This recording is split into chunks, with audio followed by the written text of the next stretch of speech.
Thomas Paine, Thomas Paine, Thomas Paine, Sam Adams, Sam Adams, Sam Adams, Benjamin Franklin, Benjamin Franklin, Benjamin Franklin. These men spoke up for what they thought was right. From their courage came such documents as the Declaration of Independence and the Constitution of the United States. From their willingness to speak what was sometimes unpopular but right, we enjoy such liberties as freedom of speech, the right to keep and bear arms, and freedom of religion. There are those who still wish to oppress our freedoms, and there are still patriots willing to stand up and defend life, liberty, and the pursuit of happiness. Men like Zeb Bell, who honor our founding fathers and what they stood for. It's now time for Zeb at the Ranch, speaking up and defending your freedoms. Brought to you by Magic Valley Les Schwab Tire Centers and all of the other great advertisers on the program. And now, Zeb Bell. These words have been our national anthem for 86 years. Oh, say can you see by the dawn's early light what so proudly we hailed at the twilight's last gleaming, whose broad stripes and bright stars through the perilous fight o'er the ramparts we watched were so gallantly streaming, and the rocket's red glare, the bombs bursting in air, gave proof through the night that our flag was still there. Oh, say does that star-spangled banner yet wave o'er the land of the free and the home of the brave. Those words will stay. Here comes Kate Smith and God Bless America, followed by a Patriot with our Pledge of Allegiance. Good morning. Need somebody to call right now.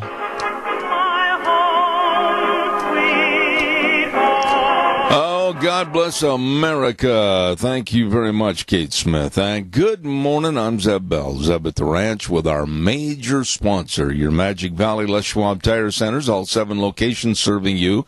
Great big tire sale going on right now. And, of course, don't forget some of our great advertisers like Western Way Services, always at your disposal. Call them at 734-6969. Right now, without further ado, let's get a real patriot on the phone with our Pledge of Allegiance. Good morning. Well, good morning, sir. Are you the man? I am on this nice but rainy morning. All right, go ahead with the pledge, please. Yes, sir.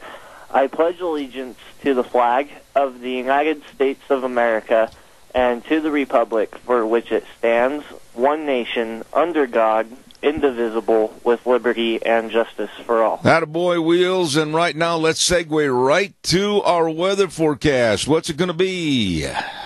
Here's your weather forecast for Zeb at the Ranch. We are still in that flood watch. It has been extended through this Thursday, and we have some precipitation in the forecast for today. Rain showers off and on. We are looking at slightly breezy conditions as well. Winds out of the southwest right around 8 miles an hour. Mostly cloudy skies for today, high 55 tonight, low of 37. Tomorrow, winds definitely picking up to about 20 miles out of the west. Partly cloudy skies, high 55 with an overnight low of 33. As we get ready to head on into the weekend, on Friday, partly cloudy skies, high of 61, overnight low of 42. And we are expecting a 60% chance of morning rain showers on Saturday with a high of 55. Yesterday's high was 72. The overnight low was 43. That is your weather for Zeb at the Ranch. Oh, Gina, thank you very much. Excellent job on the weather this morning. Thank you, thank you, thank you. Boy, we've got a lot of things to cover this morning, and we got some great guests. We've got Dave Bigo coming up at 9:06. We've got Catherine Walcroft coming on the air at 9:30 on behalf of the Senior Junction.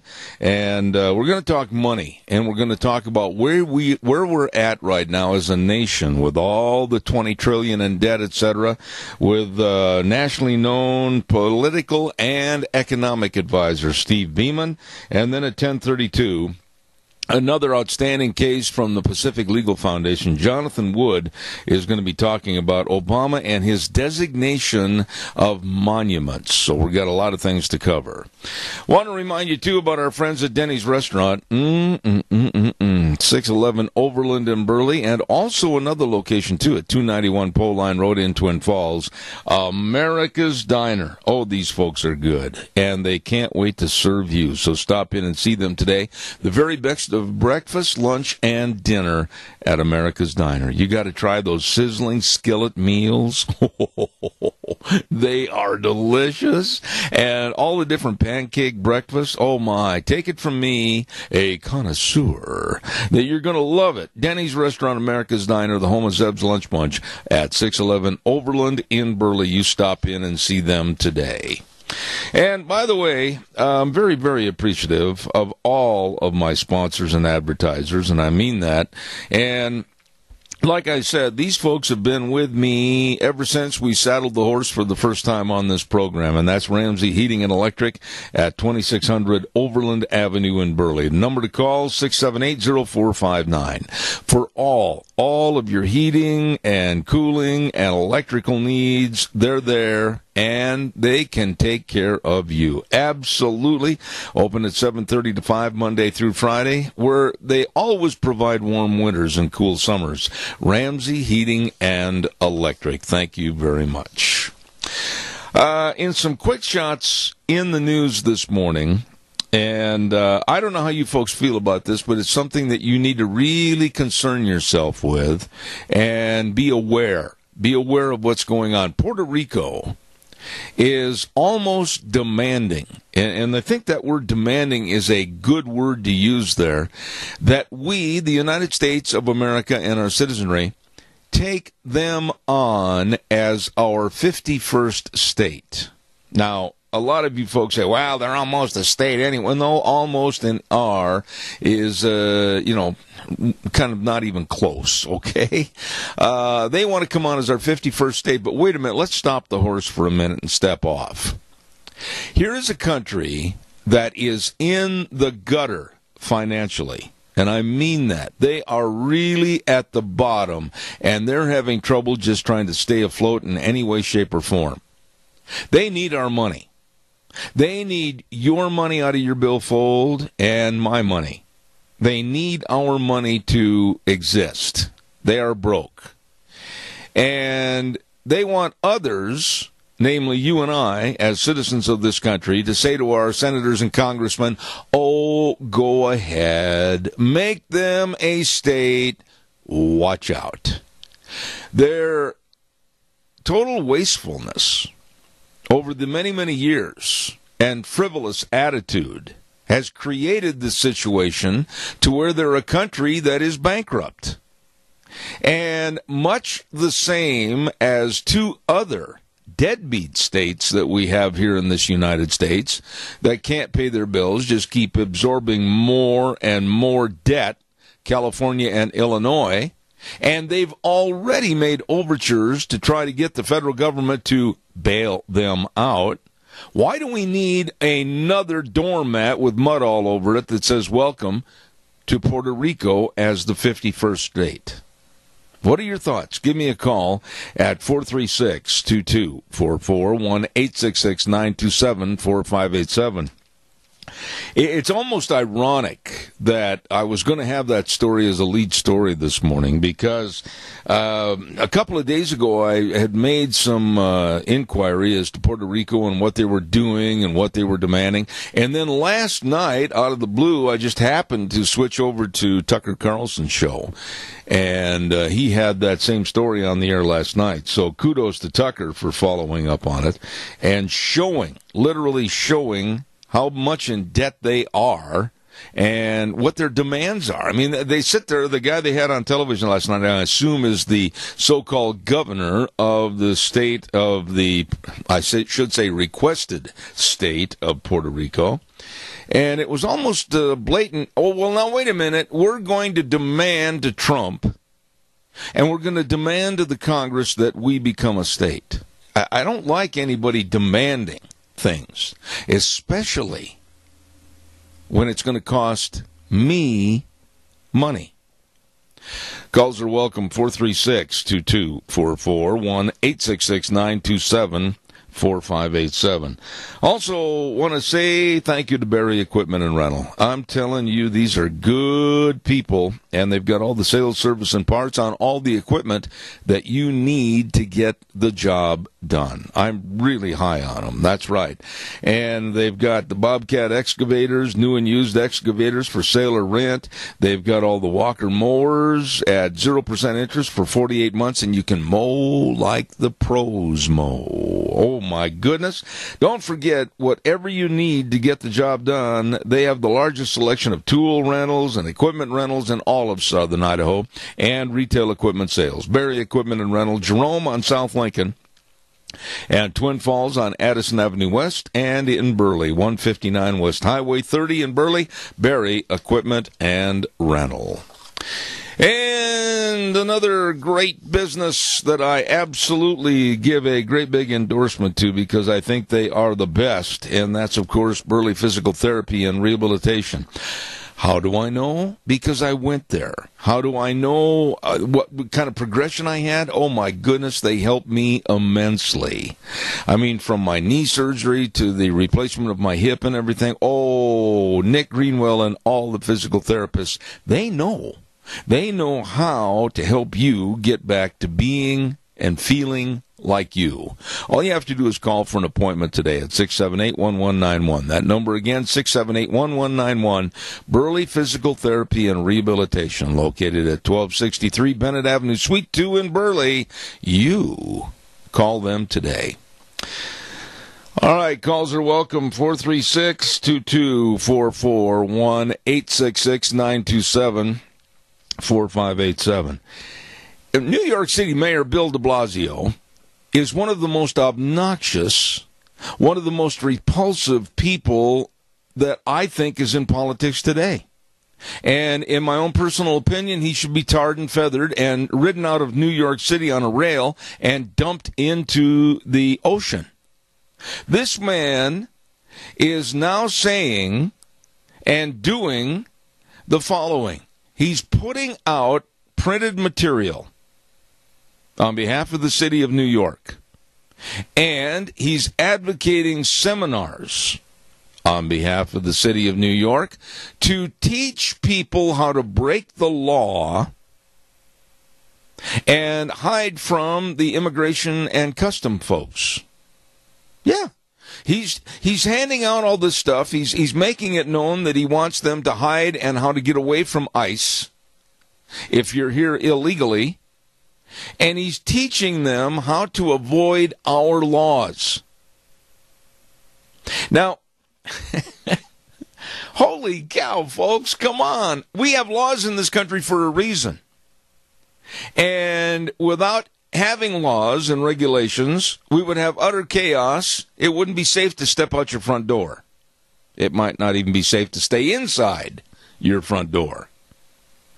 And to have a mayor of New York City advocate the breaking of laws and how to break those laws, I mean, 25, 30 years ago, I never would have given a thought that a mayor representing a huge American city would advocate absolute disenfranchisement from our laws and our system, and create this kind of havoc.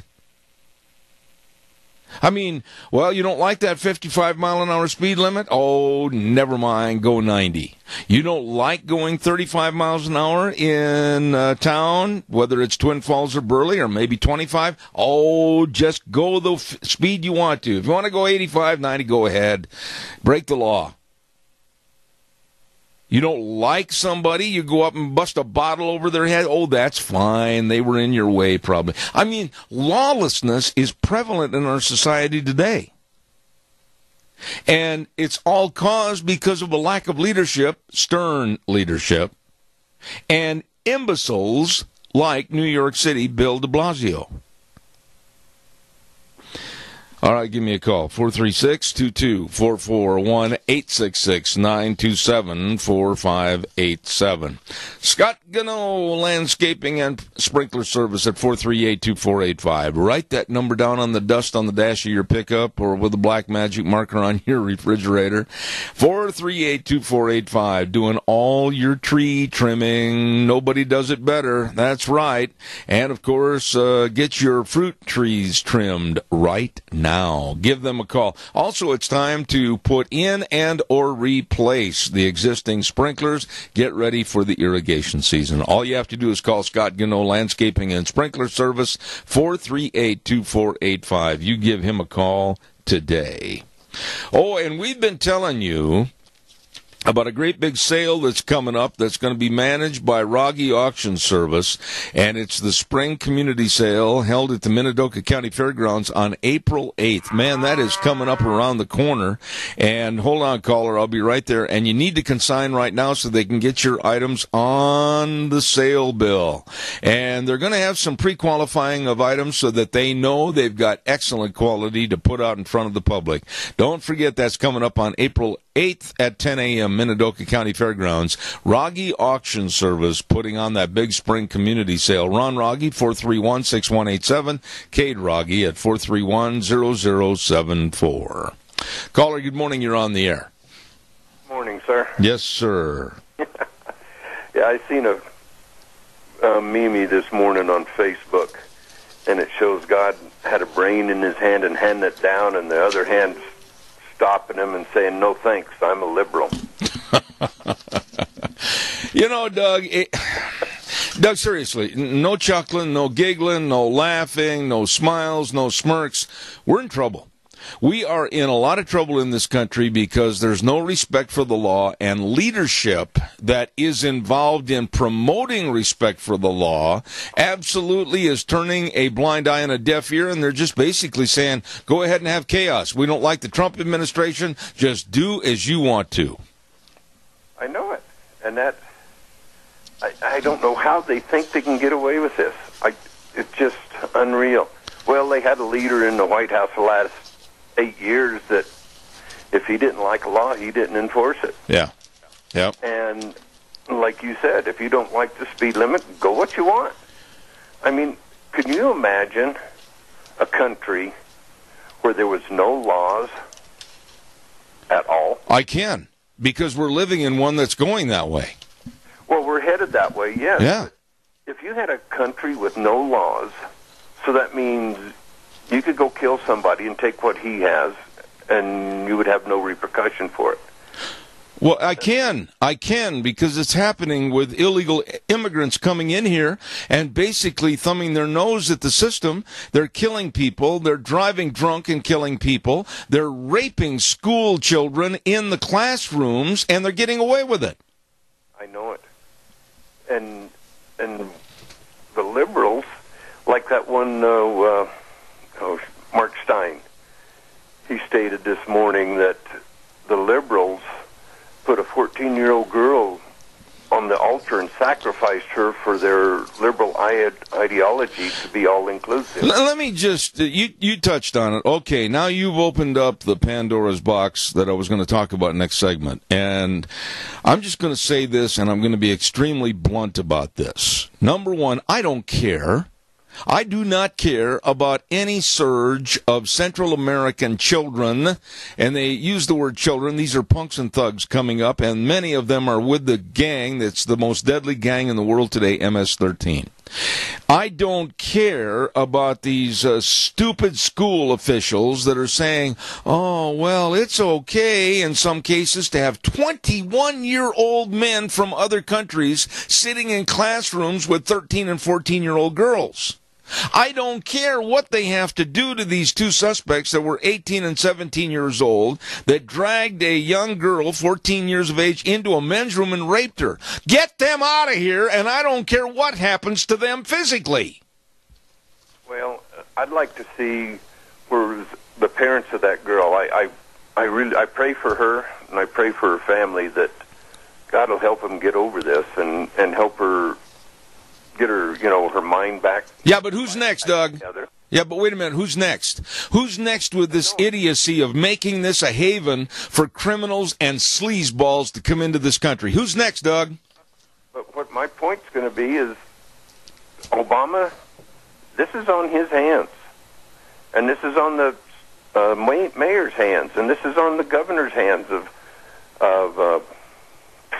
Maryland, that they're wanting to be sanctuary. This is on the superintendent's hands. The blood is on their hands. Yeah, listen to this. Okay, now you got me to where my BP is up to about 100, 200 over 100. This is one of the stupid, idiotic statements from the school. I want to make sure I say his name right. Montgomery County Public Schools Superintendent Jack Smith, and a statement issued by the school. Oh, some of these people coming here have severe mental health problems resulting from broken families or parental neglect, exposure to violence in their home country, and a traumatic experience coming here illegally. What in the world are they trying to tell us? That we got to accept this sleaze and this filth and accept that our daughters are raped and accept the fact that these people are going to kill, whether it's with a gun, a knife, or a car? I can't take this anymore, Doug. I know it. It's unthinkable that here in America we have enough criminals committing crimes, raping women, robbing people, and killing people. We don't need to import more people to do that. And I'm just as upset as you. But I do pray for that young lady, and I pray for her family, that God will help them and heal them. Yeah, well, I don't mean to interrupt you there, but I'm just absolutely irate that we, in this country today, make excuses for criminality, crime, and violence. We make excuses for it. And that, to me, is the bottom of the barrel for slime. These people that create these problems, A, they shouldn't be here. They came here illegally. B, they should be deported. C, they should be, now that they've done this heinous deed, they should be absolutely, in some cases, they should get the electric chair, and in other cases, they should never see the light of day outside of a barred room ever again in the future of their lives. Do you disagree with that? No, I don't. But one statement I got to disagree with is we don't do it. It's the liberals. Yeah. It's the people that want to bring this country down to a third world nation so they can have their one world government. Let me ask you something. And you're such a dear friend, and I know you can relate to how I'm asking you this question. Because I know what I would do as a father. I know what I would do as a grandparent. But if that girl, 14 years of age, and also the 15-year-old girl that in Chicago was raped by a gang of punks and sleazeballs, what would you do? What would you do as a parent? Would you just sit there and do nothing, or would you, like me, I don't know about the word revenge, but it would be on the tip of my tongue? It would be very hard for me to contain myself. I would I'd have to do a lot of praying on it, but I'll guarantee you if they did it to my granddaughter, I got a 12-year-old granddaughter, and if something happens to her, and I got a 6-year-old granddaughter, and if something happens to them, all I say is, Lord have mercy on that person. Absolutely. Because I don't know if I could control my actions. Well, if I come face to face with them. Yeah, and when you hear about de Blasio, this absolutely jackass mayor of New York City, I mean, I feel sorry that I've denigrated jackasses by comparing him, because he's lower than that. But when you have a guy like this that's teaching people how to break the law, teaching people how to do things on an illegal and illicit manner, what is our country coming to? Well, my question is, where he is doing this blatantly, the DOJ, can they do something about him starting a revolution or trying to overthrow the government? Oh, sure they can. They can meet with Bill Clinton on the tarmac at Phoenix Airport. No, I mean the news. I know. I was being facetious. I know it. Yeah, the old one, yeah. If Obama agreed on it, then she'd do something about it. But if he said no, she wouldn't even look at it. You know, I got to do a commercial break, but, you know, this deal with our kids, that they're not safe in going to school. Our daughters, they have to almost be protected and have somebody standing with them 24/7, 365 in school. I mean, Doug, this is insane. I know it. If the kids can't be safe at school, they need to replace the administrators of that school. Yeah, and then for the school to basically take the stand and say, "Oh, it's not our fault. It's not our fault." Wait a minute. Somebody's got to step up and take the blame on this, Doug. And quite frankly, I wish that heads would roll. I really do. All right. Hey, I'm glad to give you a cardiovascular workout without getting on it. Well, you did, and I'm running so late right now, Doug. I got to run. Thank you so much. God bless. Thank you. Don't forget our dear friends at Mount Harrison Audiology and Hearing Aids. Oh, my goodness, you better call the lovely Dr. Christine Pickup for a hearing screening today. And they will review all the things about you. I mean, maybe it's caused by your medicine. Maybe it's caused by some sickness or illness. Maybe it's caused by some job-related problem. You never know, but you better find out how you can protect your hearing. Absolutely. Call them at 312-0957. Right across from the Minidoka Hospital Emergency Room, Mount Harrison Audiology and Hearing Aids. Please call that number today, 312-0957. Hey, don't forget, for the very best in eating, oh my goodness, their bakery and their restaurant is fantastic. Sophie's Chatterbox, 530 East Street in Rupert, and order your Easter baskets. Oh, you can get all kinds of goodies in there from Sophie's Chatterbox, 436-0354. Really, really nice people. Calls are welcome, 436-2244, 1-866-927-4587. Oh, my goodness sakes, let's talk about Jeff and his crew. My goodness, Magic Valley Irrigation. Here's the weather forecast for us up at the ranch. We are... Wait a minute, we got things going. Wheels, what is going on over there, buddy? I got all kinds of things going on at once. What's happening over there?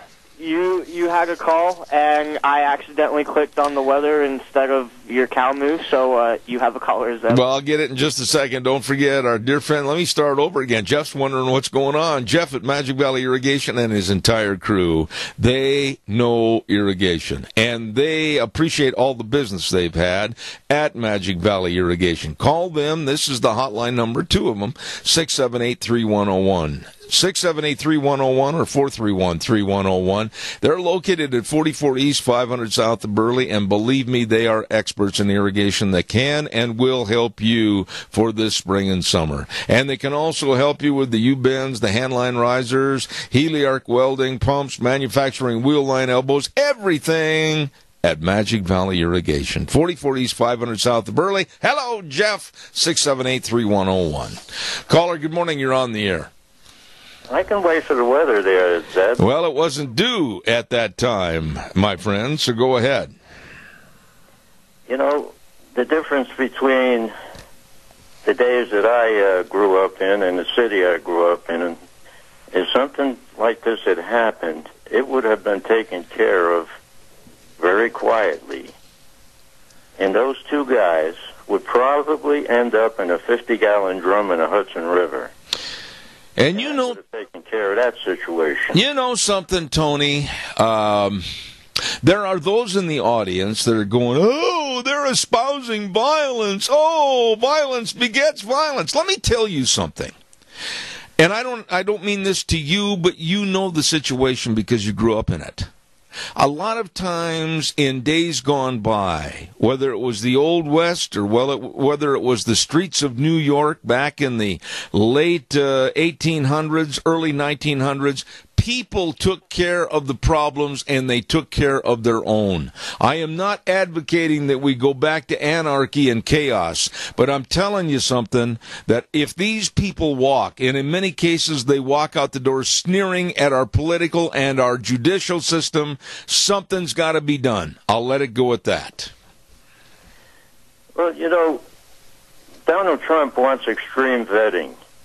Why are we taking all the world's insane maniacs and bringing them over here. 18-year-old kids sitting in the classroom with 13 or 14-year-olds. Oh, it's worse than that, Tony. In some cases, it's been recorded where they have had 21 and 22-year-old males from Central America and other countries in the classroom with 13-year-old girls.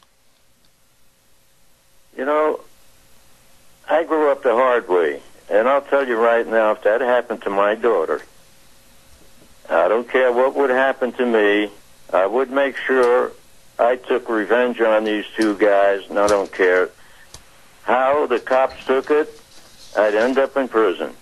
But I would get the job done.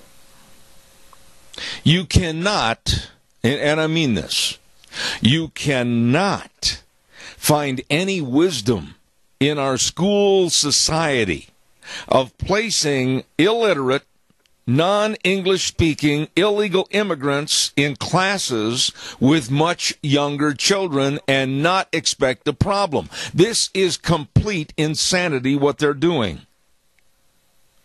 Well, look what's happening in our streets now. Even the college kids are out there demonstrating. They want socialism. Oh, brother.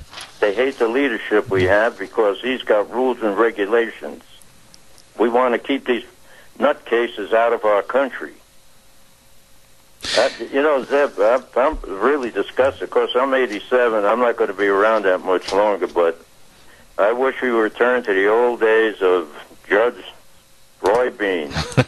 You do something like that today, tomorrow morning you're swinging from a tree. You know, we just have to have a justice system that has a right and a wrong and not a gray area in between the swings of the pendulum. You have to have this or you've got chaos, which is exactly what the left wants right now. I'll ask you the same thing because you used to live back there. How in the world can any person with any sanity support that dipstick mayor, Bill de Blasio, when he is absolutely going against our laws, going against our society, and teaching people how to break the law? Well, trouble is we have got a treasonous party. The Democratic Party is just a treasonous party. They'll do anything to damage this country. And this is what the reason is. I mean, we're being stalled into a position where our country is not going to accomplish anything that Trump is trying to do as far as it comes to law enforcement or protecting our children. Pretty soon we're going to be a lawless society. I agree with you. Tony, thank you for your call. I got another one waiting. God bless you, my friend. Thank you. Okay, bud. Bye. I appreciate it. Caller, I'll be right there. Don't forget Redder Showcase, 2611 Overland Avenue in Burley. Oh, my goodness. The annual March Madness sale going on right now at Redder Showcase. Oh, come in, and you'll find great bargains on the appliances, the furniture. Serta mattresses are on sale. 12 months, same as cash. Well, you can't beat that deal with a baseball bat. You better get in there today. Redder Showcase for their March Madness sale, 2611 Overland in Burley.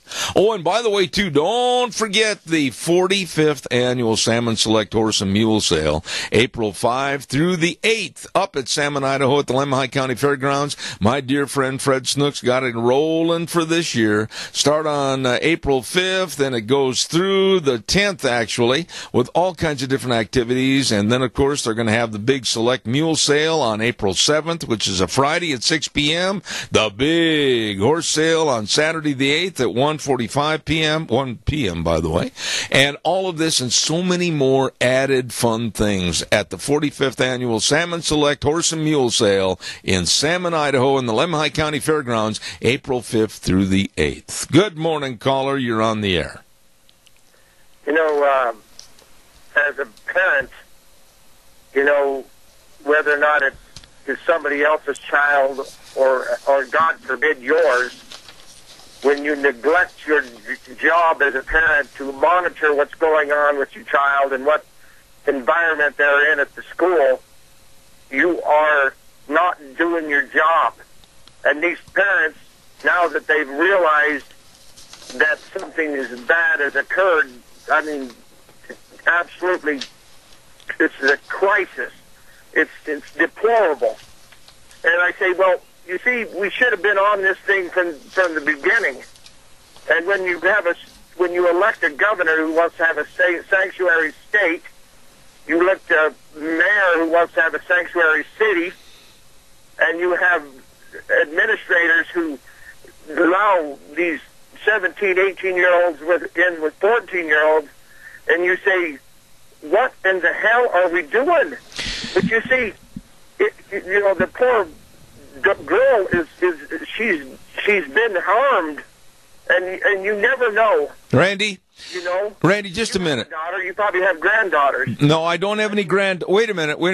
You asked me a question. I got to have a chance to jump in here. Sorry. I don't have any granddaughters. I've got all grandsons.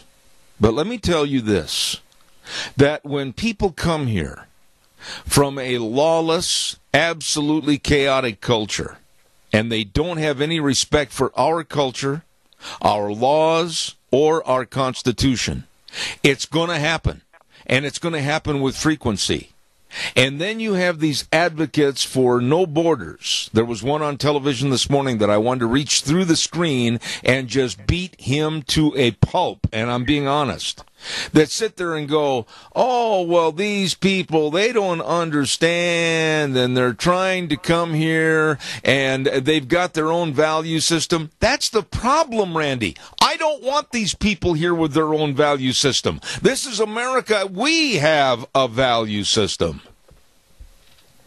Well, if you study Mexico, if you don't go to a resort, you are in serious trouble. Not long ago, at a resort in Mexico, there were tourists that got killed. Now, these things are hushed up by our media. And you see, but they come from a chaotic society, and it isn't hard to see it. Sure, you can drive down the road and be all right, but God forbid that your car breaks down.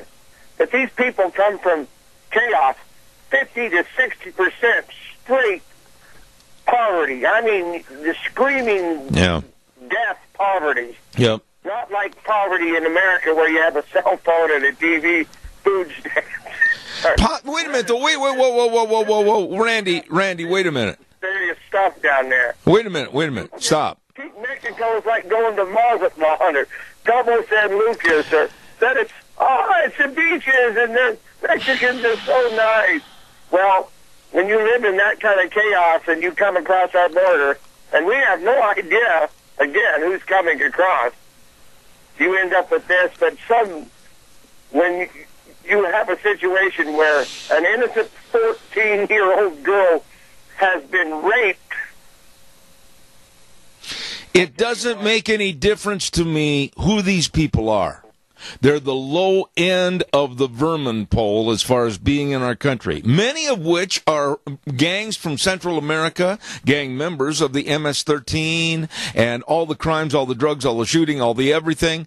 I don't care, Randy. I'm sick and tired. We need to protect our own first. And if that sounds very seclusive, fine. Be it that way. I don't care about these other people if they're going to come in and wreak nothing but havoc. I wished I had more time to talk to you, but I got to get a weather forecast in here. Thanks, Randy. Federal government, the first and foremost thing they're supposed to do is protect the citizens. Thanks, Seb. You bet, buddy. I appreciate it. Thank you. Bye. And it is about high time that the words he ended his sentence with were adhered to. Protect the citizens. Caller, bear with me. I'll be right with you. Don't you dare hang up. Minnecasia Sales, 1321 East Main Street in Burley, right across from the airport with our dear friend Zach and the whole crew. Let me tell you, they will help you. You need doors? They've got them. You need overhead doors? They've got them. You need to replace your windows? They can help you. And also, they can send over the contractors to do the installation work. And these are really good people. I know they did it for me. Minnecasia Sales, 1321 East Main Street in Burley, right across from the airport. They, of course, sponsor Dr. History on Tuesdays at 10:06. Weather forecast right now brought to you by the Urgent Cares. Callers, stand by. I'll be there. Riverview Urgent Care, 382 North Oberlin in Burley. Twin Falls Urgent Care, 2392 Addison Avenue East in Twin. And Jerome Urgent Care, 133 West Avenue A in Jerome. Minor emergencies, major care. They're there to serve you, and they're open 7 days a week. Let's have the weather. I'll be right back. Here's your weather forecast for us up at the ranch. We are still in that flood watch. It has been extended through this Thursday, and we have some precipitation in the forecast for today. Rain showers off and on. We are looking at slightly breezy conditions as well. Winds out of the southwest right around 8 miles an hour. Mostly cloudy skies for today, high of 55 tonight, low of 37. Tomorrow, winds definitely picking up to about 20 miles out of the west. Partly cloudy skies, high of 55 with an overnight low of 33. As we get ready to head on into the weekend, on Friday, partly cloudy skies, high of 61, overnight low of 42. And we are expecting a 60% chance of morning rain showers on Saturday with a high of 55.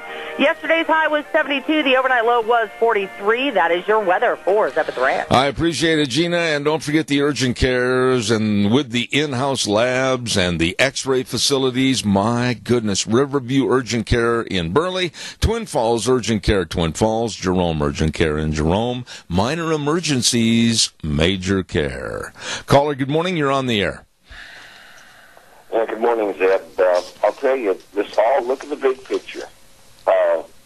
There's been a drive for 100 years to destroy this country by bringing in, destroying our culture with the Muslims coming in here, the illegals, destroying our economy because they put all these people on welfare, and you and I as taxpayers have to, foot the bill, and so we're up to $20 trillion debt.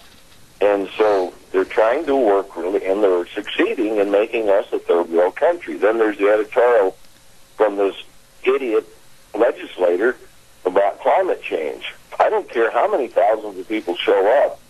It's a hoax. It's a total hoax. Oh, wait a minute, Adrian. Wait a minute. Let's stay on point here. Stay on point about the illegals and the crimes and the chaos. I'll get to climate change later, but now let's stay on point. Well, it's all part of what I'm trying to point out is we are being attacked from multiple fronts. Illegals, Muslims, it's a matter of making this country a third world nation. And people that think we're going to run this planet and run this country without energy, for example, it's all part of the plan and has been for years to make us a third world country so we can comfortably merge into this utopian new world order under the United Nations. All it is a blatant attempt. Wait a minute, Adrian. Let me jump in here. All it is a blatant attempt to go to a socialist nation and bring us down to our knees with the 7-letter word of control. But I'll guarantee you, if enough good people like you and I stand up and fight back and continue fighting back, we can change this thing. We can get rid of the 21-year-old from Central America in a classroom with the 13-year-olds. We can change this, but we've got to get up off our butts and speak out. Well, it's true, and so many people absolutely don't want to do that. It's, too controversial. You don't want to talk, I've got friends, we can talk about any subject, but let's not talk about politics. And I said, well, okay, so you see what's been happening in this country with your attitude, and I'm talking to friends, that where would we be if everybody just sit back and say, well, these are the end times, God has said that end times things are going to get really bad, and so let's just let it happen. I said, there's a scripture that we occupy till he comes. That's right. See, we throw in the towel. That's right. We're to occupy till he comes.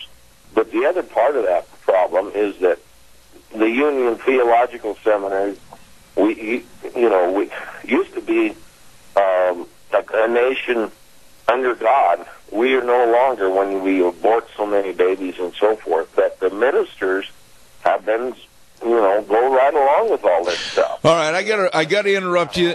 But a lot of them. I got to interrupt you there, Adrian. And Adrian, listen to me.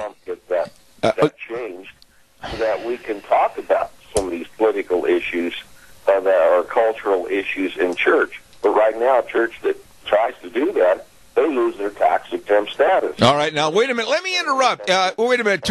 Wheels, turn him down for a minute. Listen to me, Adrian. I've got to jump in here. I've got to do some commercials. I'm way late on this hour. I agree with you that a lot of things need to change in the pulpit with our ministerial associations, etc., our church leaders. But I just can't let you keep going rambling. I can't let any guest do that because I've got commitments I have to do here. I appreciate your call. I want your call. But right now I have to take care of business. Thank you very much.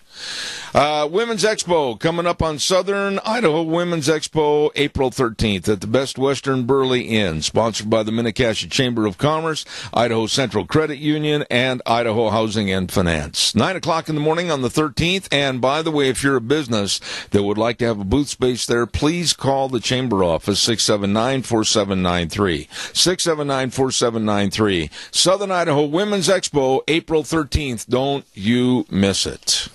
And I also want to say thank you very much to the very nice people at the Autumn Haven Assisted Living Center at 924 Christian Way in Rupert, the only locally owned and operated assisted living facility in the Mini-Cassia area. Amy was on the phone the other day. What a nice lady and a nice place. And their residents go out to community events such as the Wilson Theater and the OVAC Productions, Rupert 4th of July. They've got a beautiful patio in the backyard, and they hold barbecues outside in the summertime, and the public is invited to go visit the facility anytime. Autumn Haven Assisted Living Center, 924 Christian Way in Rupert. They're small compared to some, but with a bigger heart than most. Calls welcome, 436-2244, 1-866-927-4587. You know, we can go on and on. Excuse me. We could go on and on about what's going on in the school systems, what's going on in our streets, what's going on politically to always aid and abet the illegals coming into this country or the immigrants coming into this country and being and provided more rights, basically, than we as citizens of the United States. You know, I get on this program and I let you know my feelings on these things, and some of the people after the program's over, oh, you're just an old loudmouth redneck. Look, this program is not a program for me to build my ego. I've done plenty in my life that I'm very, very proud of. And I'm not going to sit here on the radio and brag, me. I'm trying to tell you what's going on in this country today that is taking this country down. And that's the reason I have this program. I'm very concerned about our education system, or the lack of, our political system, or the lack of, our security, or the lack of, and our faith as a nation, or the lack of. That's why I'm doing this program. Don't forget our Magic Valley Les Schwab Tire Centers, all 7 locations, serving you with a big spring tire sale. And I mean that, serving you. Your cars, pickups, SUVs, horse trailers, boat trailers, whatever you need tires for. They've got all the tires with the different tread designs to get the job done right. And I suggest you stop in and see them today. Tires like the Eclipse tire for your car's all-season traction, advanced tread design, on sale now. Check it out with Lane and Rupert, Dave on Blue Lakes and Twin, Mike and Buell, Mike and Jerome, the Twist family in Paul, Daniel on Poline in Twin Falls, and Randy on Overland in Burley. They've done it all, and they will continue to serve you in the future. Your Magic Valley Les Schwab Tire Centers. If some people think I'm a little upset about some of these subjects, I really am. I can't even fathom where I'd be coming from and what I would do if that was my daughter or my granddaughter. I can't even fathom how I would react if one of my family members were killed by a drunk, many times deported, illegal alien. I can't imagine what I would do or say if my country actually sided with the illegal immigrants over me and my family and our value as American citizens. I can't understand or even fathom what I would do. But you see, it's affecting all of us. It's affecting all of us when we hear these stories about a gang rape in Chicago or a rape in a school by older Central American refugees and illegal aliens. We got to stand up. And if you think I'm doing this just for theatrics, you couldn't be further from the truth. I'm very concerned about what's going on in this country. And I'm very concerned about, right here locally, how we let the sleaze and the illegality continue. And nobody says anything. Well, it's not affecting me. Well, it is. We're going to take a little break and come back next hour with Dave Bigo. And, of course, from Indianapolis, Indiana. And then at 9:30, Catherine Walcroft. And we've got a whole litany of good things to talk about later on this morning, so you stay tuned. I'm going to take a little break right now. I need to. I got to cool off. And we will be back in about 7 minutes with more Zev at the Ranch. Wheels, take it away.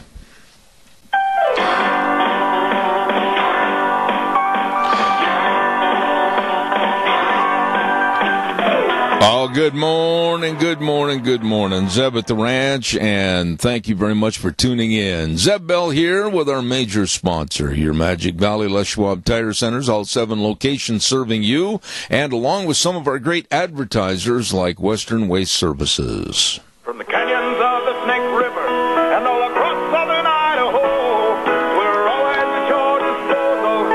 Western Waste Services, we care about our community, our resources, and this great land. Western Waste Services is lending a hand, always at your disposal. Western Waste Services. And along with everything else they do at Western Waste, don't forget they've got the Go Minis, the portable storage units, and these are great big ones or little bitty ones that they can keep right on your property. You can use them as a storage unit, or they can take them over to their property and store them there. Find out more. Call them at 734-6969. Western Waste Services, always at your disposal. You call them today. By the way, the great big Southern Idaho Women's Expo is coming up on April 13th. Don't forget, sponsored by the Mini-Cassia Chamber of Commerce, Idaho Central Credit Union, and Idaho Housing and Finance. It's going to start at 9 a.m. on April 13th at the Best Western Burley Inn. And if you're a business that would like to have a booth there, you better call quick, 679-4793, 679-4793 for the Southern Idaho Women's Expo coming up on April 13th. Oh my, we're going to have Dave Bigo momentarily stand by, and I also want to remind everybody about Ark Animal Hospital. I've had the great opportunity to visit with Dr. Bill. I have not yet met Dr. Liz. We've got to get Dr. Liz on the phone here one of these days. And they are a great mixed animal practice, meaning big or small, they love them and take care of them all. Ark Animal Hospital, 750 21st Street in Heyburn. Number to call, 678-1177. And they do have warm hearts for cold noses. Ark Animal Hospital. Well, right now I get a chance to not only visit with a dear friend, but listen, and we can both communicate back and forth. We got some major problems in this country, and none of which are going to be swept under the rug if we don't do something about them. They're going to be like a giant cancer and get bigger and absolutely destroy the United States. Dave Bigo, how are you this morning? I'm doing good, Zeb. How you doing? Well, I'm not going to lie to you, my friend. I'm in one outraged mood this morning, and I make no apologies for that. When I look at what the left is doing, when I look at what the left is planning to absolutely create more insurrection, more chaos, more anarchy in this country, I'm outraged, and I'll let you pick up the ball and run with it from there. Well, Zeb, I've been preaching this for a long time. Ever since I fought the SEIU and beat them, and saw behind the scenes what these people are all about. And, they don't want a person like Trump in the White House. They don't want a businessman in there. And they see themselves in a death spiral, and they're going to, it's going to get much, much worse. It's kind of like what's going on with Gorsuch. They're attacking him. This isn't on principle and what they should be judging him upon, if he's really qualified for the position or not. It's all political. And I think a big portion of mainstream America understands all this, but the media is controlled by the far left, and they're going to keep attacking them. We're going to keep having protests by the unions and that. I don't know if you know, but May 1st, the unions are going to have a protest against Trump. It's work something day, and the SEIU is going to be out in mass force across the country, and so other unions, and Soros and his people behind the scenes. We're going to continue to see all this, and Zeb, it's time for Americans to wake up and stand up and get a backbone and say, we're not going to put up with this anymore. All right, now, yes, I'm quite aware of what's going to be planned by these stupid liberal left loons on May 1st, May Day. They are asking for, through the various labor unions, I don't care if it's the AFL-CIO, I don't care if it's the SEIU, I don't care what union it is, they're asking for their employees and basically telling their employees, whether they're nurses, office workers, business workers, it doesn't make any difference, teachers, they're telling them to take off and just protest on May 1st and throw the United States into chaos. I don't know about you, my dear friend, but I'm ready for a Hilrick Bradsby baseball bat. I'm frustrated. Our kids, our families, our moral values, family values in this country are going down the drain, and nobody seems to care. Yeah, I'm with you, Zeb, but I think people do care. I just don't think people are getting to understand that they need to stand up to these people, and it's time to go after them and stop this stuff and expose these people for what they are. And Zeb, we got to do it. And I hope people like you and me being on the airways and other people out there and talking to people that we get people to wake up. Because I'm going to be honest with you, when I talk to people on a daily basis, whether they're business people or just normal Americans working in that, the majority of them understand. But here's the problem, Zeb, and this is the same problem when I fought the SEIU. Everybody's going about their daily lives, taking care of family and kids and, taking care of their jobs and everything, and they just don't seem to have time to get involved, and we need people to get involved.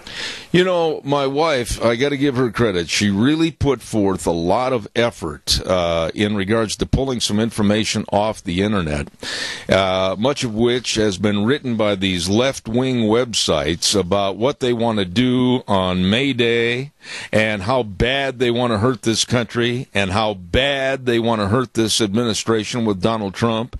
And their statements overall through most of these pieces of information, quote-unquote, are that they cannot wait until the next election. They need to step up the protests now. Dave, I'm very concerned about people's safety. I'm concerned about their business safety. I'm concerned about school safety. These people are absolutely anarchists. They absolutely are. As I've written in my blogs, and, my last one that I wrote was last July, The Great Pretender, that's the name I gave to President Obama. His agenda continues. And, I just outlined in that. In fact, I was reading it the other night and going down just, clicking off each point there. And we're seeing all these things again today. They're trying to undermine all facets of this country and so that they can take control, and they want to get Trump impeached and take over. And I don't know about you, but I found it kind of interesting that they came out and said that they want to impeach Trump and they want to get our past governor from Indiana in there, Mike Pence, and, because they felt like they could control him. Yeah. Interesting, huh? Well, yeah. And I don't know about you, but we haven't seen much out of Pence here in the past couple of weeks. I agree with you. Well, okay, fine. You think I don't do my homework? I'll tell you. I have a litany of papers here, a stack about 3-4 inches high, as a matter of fact, and all of these things from various newspapers, New York Times and the Washington Post, USA Today, and you're 100% right, my friend. They have been preaching in there with their insidious op-ed pages. Here's some of the headlines. Practice it. President Pence. Or, how about this one? How to impeach Donald Trump. These things have been going on and on for weeks now in various publications. And then Maxine Waters, representative Democrat from California, a absolutely mindless twit. And she said yesterday, get ready for impeachment. She called Trump a liar yesterday, and she called members of the Trump team a bunch of scumbags. Boy, you talk about a professional politician. Why doesn't somebody just throw her out? Well, and this is the thing, and Zeb, you know, I spoke in front of Congress, the Republican Whip Committee a couple of years ago, which is the top 50 or so, and I told them all the time, they meet like on Monday or Tuesday morning for an hour to set up their agenda for the week. And I told them at that time, it's time for the Republican Party to stand up and have a backbone and expose these people for what they are and quit worrying about the votes that they get when they go out to get elected in that, because what you achieve will get you reelected. And you can't allow the left to continue to go out and do these things and say these things, and, you know, like Waters and Pelosi and the rest of them. And you've got to expose them for who they really are and quit trying to be nice people all the time. And now, does that mean I don't want people to be nice? Sure I do. But there's a time and a place for everything. And, you know, what I found is when I address these people, and, you know, I've debated people like that in public and that, and when I'm professional about it and I expose them for who they are, they crawl under their rocks and they start to back off their agenda. This is what we need from the Republican Party.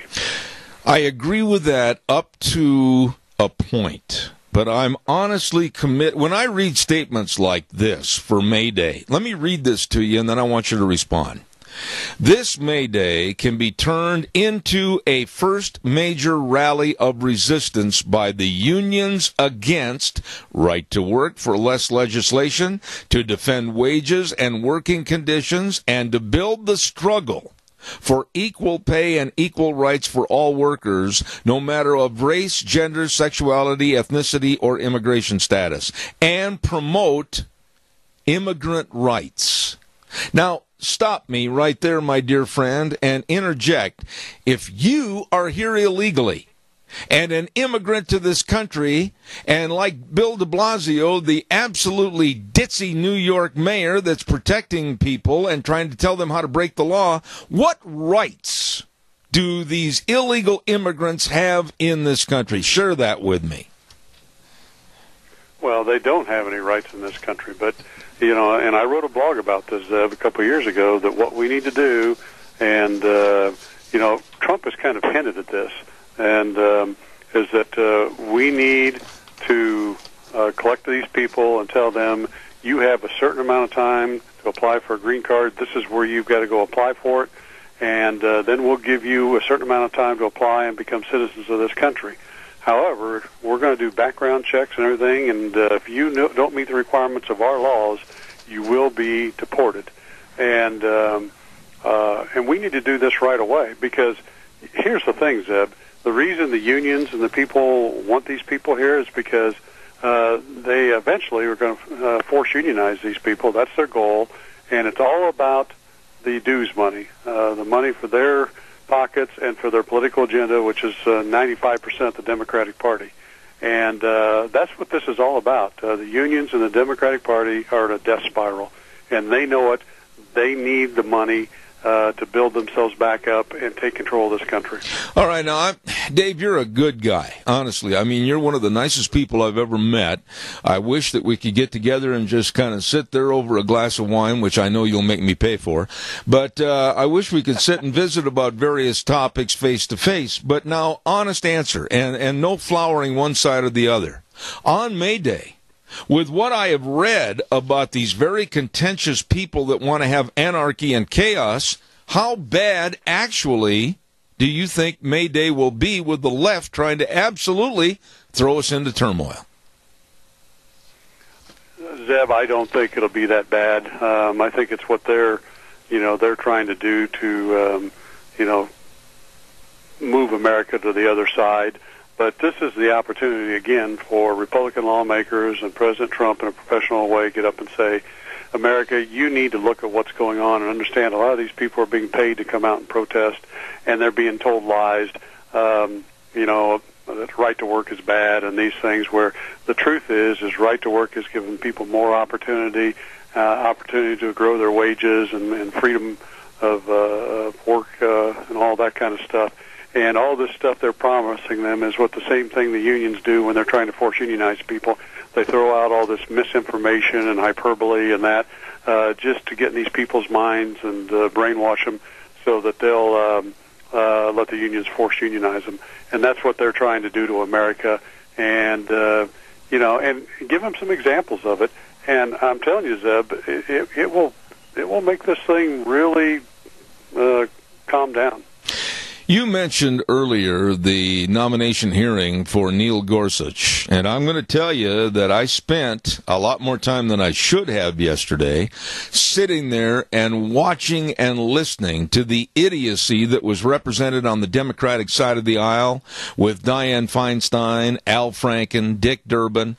I mean, I sat there and with fists clenched and my teeth gritted because I couldn't understand how these people that are supposedly elected people to represent their constituents could be that stupid in some of the remarks they made to Mr. Gorsuch. Did you hear any of that?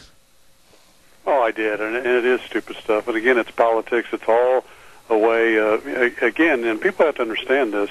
There are some very important decisions that are going to be made for the unions and that down the line here, and they don't want to see a person like Gorsuch confirmed because he is going to go the right way, and the unions are going to lose more power. They're going to lose abilities to force unionize people.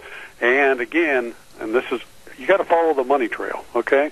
This is all about the money because the dues they collect is going 95% of it to the Democratic Party, and the Democratic Party needs that for the elections coming up here at the midterm and, of course, the next presidential election. And this stuff is going to continue. They're going to try and make these people look like bad people. And, again, the Republicans need to get some backbone and stand up and expose these people for who they are. Okay, we say that. Every week you get on this program and you say that, and I say it every day on this show. And when I have these Republican senators and congressmen come on my program, I say, stand up, have some backbone, let's fight back. Oh, yeah, then they'll give me lip service about what they'll do. I don't see anything happening. How do you light a fire under these people so that they can pretend they're Joan of Arc and do something? Well, Zeb, we got to get...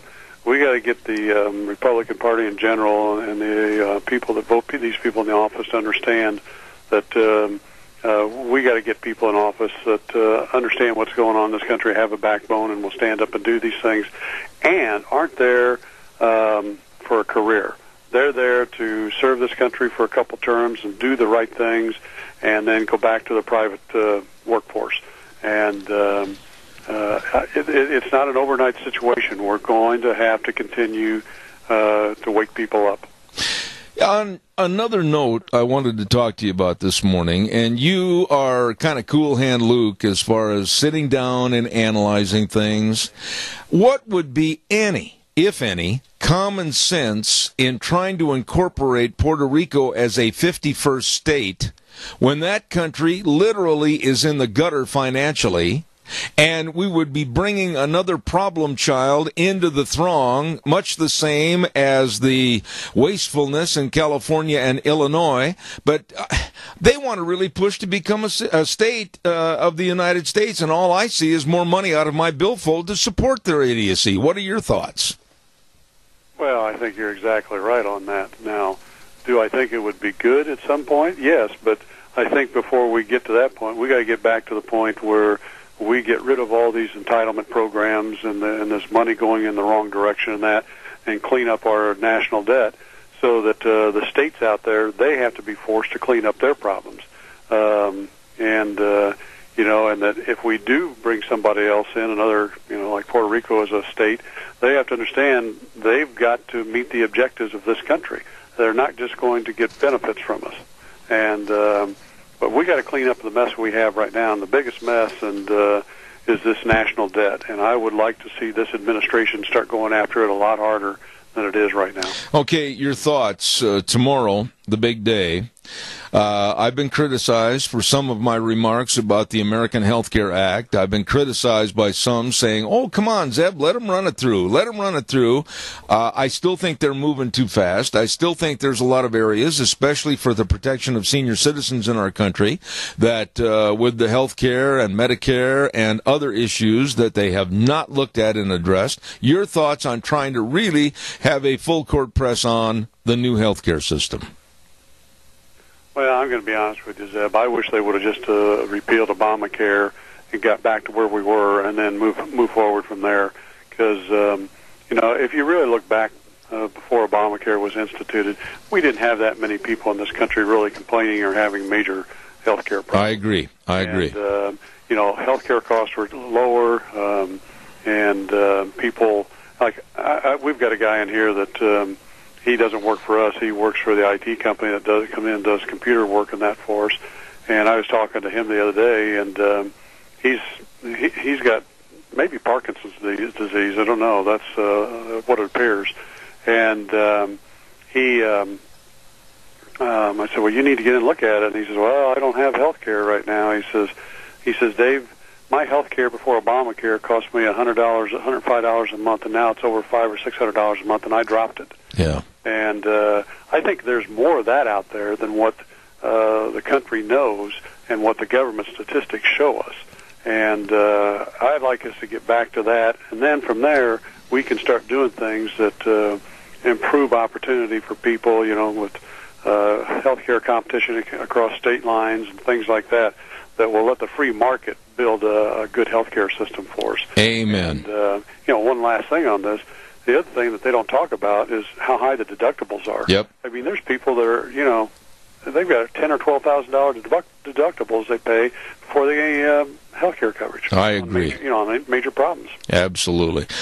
I'll tell you what, you're a calming influence on me this morning because I was ready to do battle with any dragon that walked in the door. God bless you, my dear friend Dave Beagle. Thank you. We need to visit, for heaven's sakes. Fly to Colorado. I'll drive to Colorado. We'll sit down. I know. I'll buy the wine. You don't have to mention it. Well, hopefully we can hook up this summer sometime. All right, buddy. You take care. Thank you, honestly. Dave Beagle, Indianapolis, Indiana. Thank you so much. Good guy, and I mean that, and a very, very astute businessman, Dave Beagle. Appreciate him. We got a lot of things to talk about. First of all, I've got to mention to you about our dear friends at Hanson Mortuary, 710 6th Street in Rupert, with Joel Heward, his family, and his staff. I mean, you've got it all right there working to serve you. That's right. And when there's the passing of a loved one, and you're sitting there going, oh, my goodness, we don't know what to do. We don't know what has to be done. We don't know about the time constraints and everything. Just stop. Stop.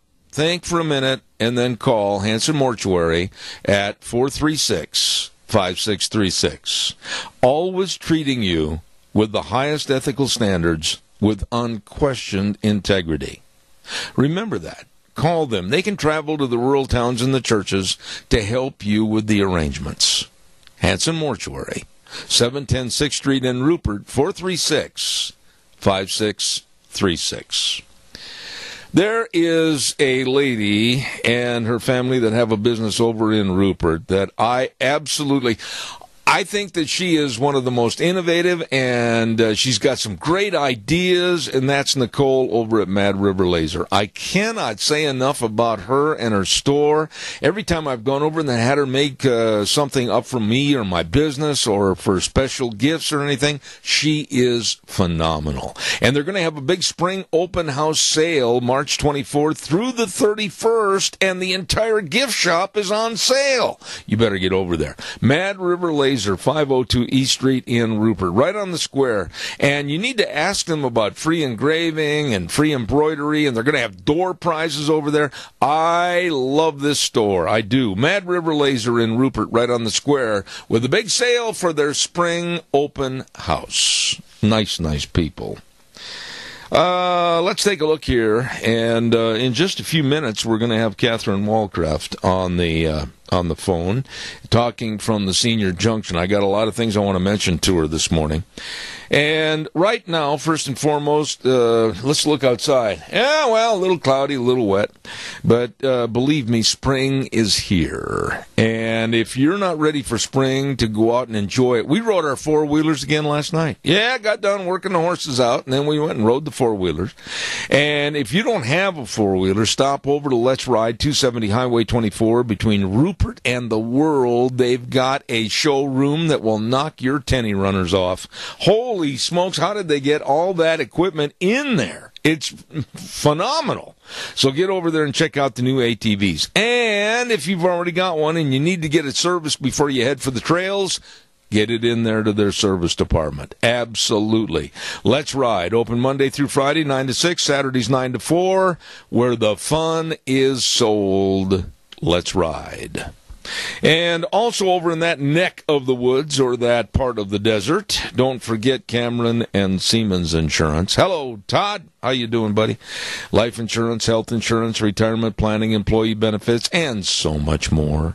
They're really dedicated and responsible and accessible to serving you. All you have to do is just give them a call for an appointment at 436-4424. That number again, 436-4424. Cameron and Siemens Insurance, Highway 24 in Rupert. Nice people. When I talk about nice people, I've got to incorporate this lady into the conversation. She is very artistic and very businesslike in how she handles her directorship over at the Senior Junction in Burley, and that's Catherine Walcraft. Good morning, Catherine. How are you? Good morning, Zeb. We're doing well. Catherine, I wanted you on the program. You called in yesterday. It was not a rehearsed call in. You just caught me off guard. It was nice to hear from you, and we were talking briefly about the Meals on Wheels program, and I wanted you to call back this morning. I've had quite a few people call, and some of a liberal vein, and they were condemning not only my support for this Trump administration, but they were condemning Donald Trump and the budget cuts to Meals on Wheels, which, of course, is not true. And I want you to give us an honest appraisal of what is happening. Well, you know, the news that has been reported has indicated that, or implied that Trump is cutting our Meals on Wheels monies. And that has caused hysteria and concern across the nation for our seniors who depend on receiving their meals through the Meals on Wheels program. And that is just not true. Let's just get to the skinny of it. Basically, what is being getting some budget cuts is through the Department of HUD. And that is designed for the block grant programs that possibly, if we were to be awarded a block grant program, that would be for kitchen upgrades or building expansions, interior design, new carpeting, new flooring. It has nothing to do with the meals being served to our seniors. And that amount of money that would even impact us, if we were to get a $250,000 block grant to do some kitchen upgrades or building expansions, about $7,500 is what that actually trickles down to, which is very, very minuscule. But again, has nothing to do with whether or not we are serving meals to John and Ethel, down the street. Right. We are still getting those meals out. We are actually not a federally funded program. We get most of our funds that is reimbursed to us comes from state and local governments. Okay, now I'm going to interrupt you right there. I want to interrupt you right there when you make a point. Okay. When you say that, why has there not, and if there has been, let me know, why hasn't there been more of a basketball analogy full court press put on the state and the legislature, etc., for increased funding or perhaps any funding to help all the senior centers with the Meals on Wheels in the state of Idaho? You're absolutely right. All of that needs to happen. And what we are wanting to do is raise awareness, raise education, and see if we can't get our legislatures, our House of Representatives, our congressmen, our senators to reappropriate the funding for the Meals on Wheels program. We have not received any additional funds in the last 10 years. It's been a finite amount of monies that is given to all of the counties. And so when that money is gone, it's gone. Well, let me say this to you, Catherine.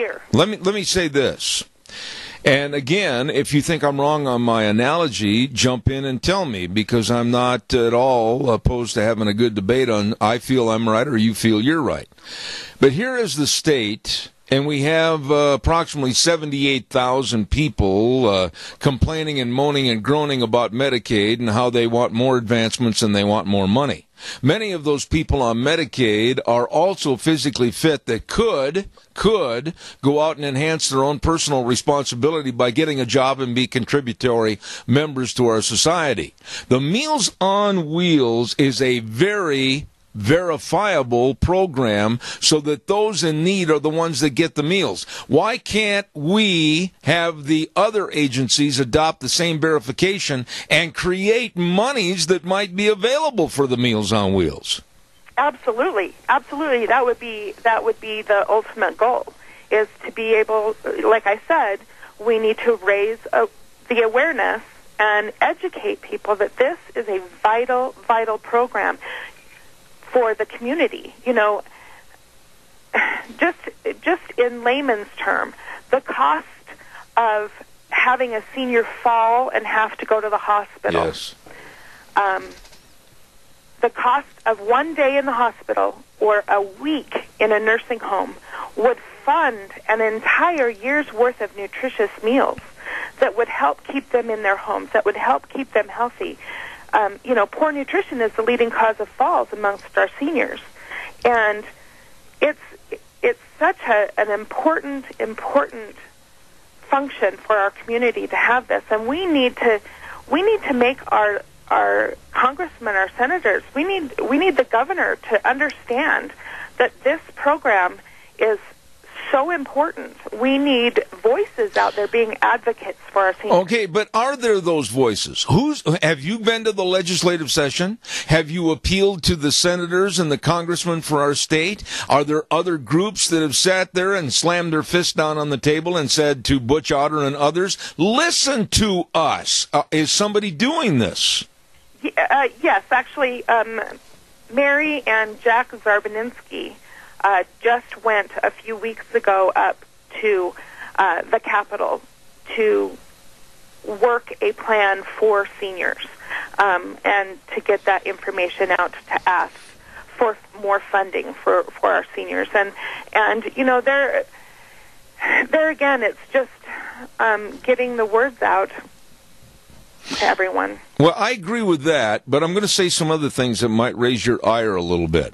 I honestly feel that the seniors are at fault themselves for not jumping up out of their chair, figuratively speaking, and starting to really make their voices heard. I know from the work that I've done for the many, many years for the senior centers, a lot of times they become blasé and they say to themselves, well, somebody else is doing it. And I think right now, under these critical situations of funding and Meals on Wheels programs and other things, that in this country we don't have the respect for seniors, and it's kind of turned into a hemlock society. Oh, well, they're old. We'll just push them aside. They're going to die soon. The seniors had better start making their voices heard, and they'd better stand up for themselves. Your thoughts? We actually have a petition that our seniors here in this center are signing that is going to go to the legislature to ask for reappropriation of funds. That was started last week. So we're trying to get as many signatures on that as we possibly can. If anybody needs any information on that, they can call us here at the center at 208-878-8646, and we would be glad to get the information to them so they can sign as well. You have done an outstanding job at the Senior Junction, and I applaud you, but you are one person, and I certainly hope that you have power and support behind you, because it's going to take that. I don't care if it's your senior center in Burley. I don't care if it's Rupert, Twin Falls, Boise, Caldwell. I don't care where it is. If all the seniors would have a unified voice of, look, this is what we've done for society, and this is what we need your help with now, I don't see how they could get turned down. Absolutely. The seniors are such a proud population. You know, they come from a time, a day and age where they did without complaining, without begging. You know, they just would decide to do without. And they're still that way. They still would rather not ask for help. They'll just do with what they have.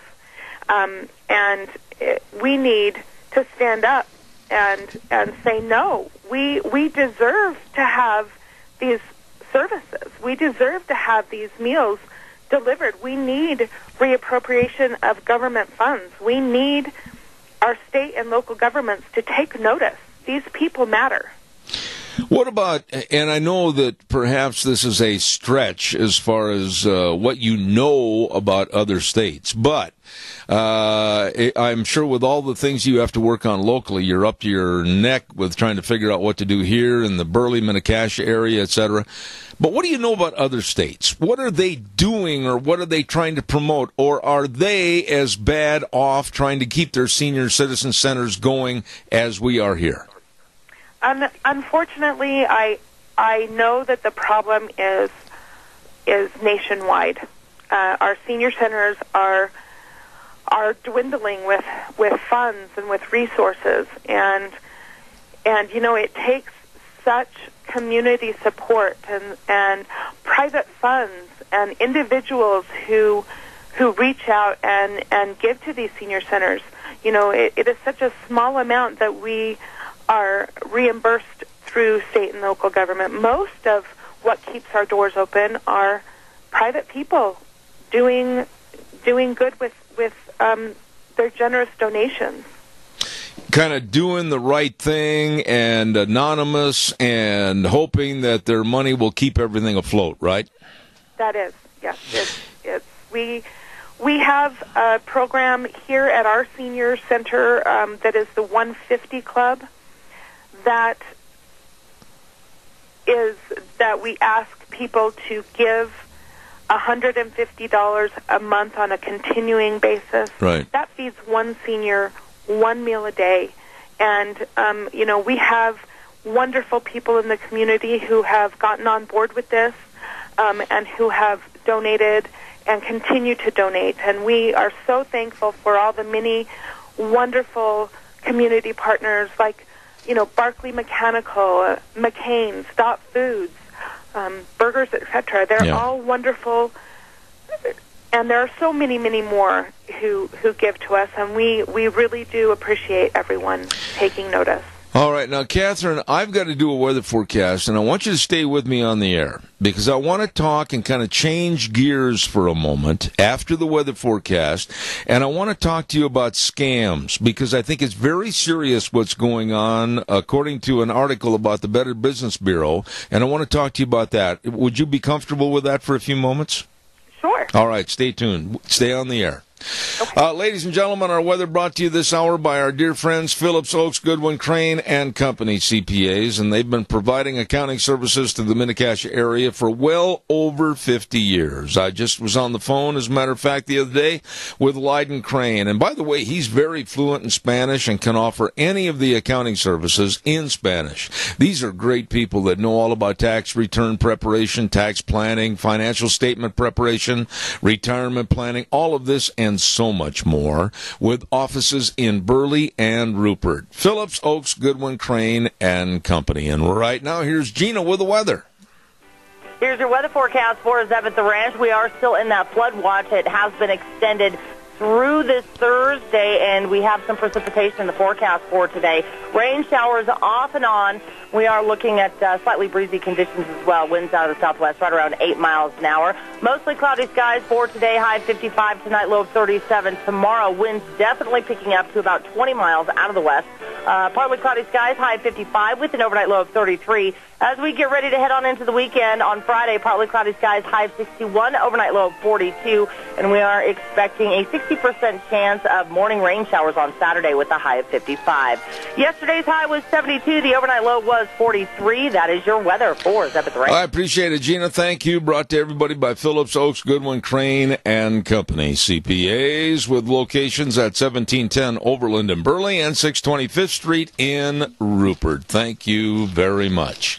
Real fast, Ag Express is looking for drivers, and they're looking for you. That's right. They're looking for full and part-time drivers. Retired folks, there you go. They're looking for you, too. 2 or 3 days a week. They'll work around your schedule. New and maintained equipment, vacation packages, great benefit programs. You better call them today. Call Dale and Paul at 438-8886 or Allen in Twin Falls, 731-2495, or Russ in Burley, 431-7175. Ag Express looking for drivers. Ag Express looking for you.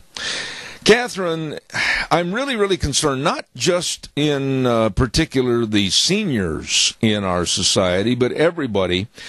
I know that as of yesterday, since Sunday, I have had 7 calls on my phone in the latter stages of the day, early evening, that have been scam phone calls. And it seems like this is increasing, and some of them that I've had have been very threatening. They say that I could possibly be arrested, and then there will be lawsuits, or there'll be a garnishment of my wages to pay them money for a circumstance that I have had never anything to do with, but they are scaring people into giving their credit card numbers, etc. I want you to comment on that.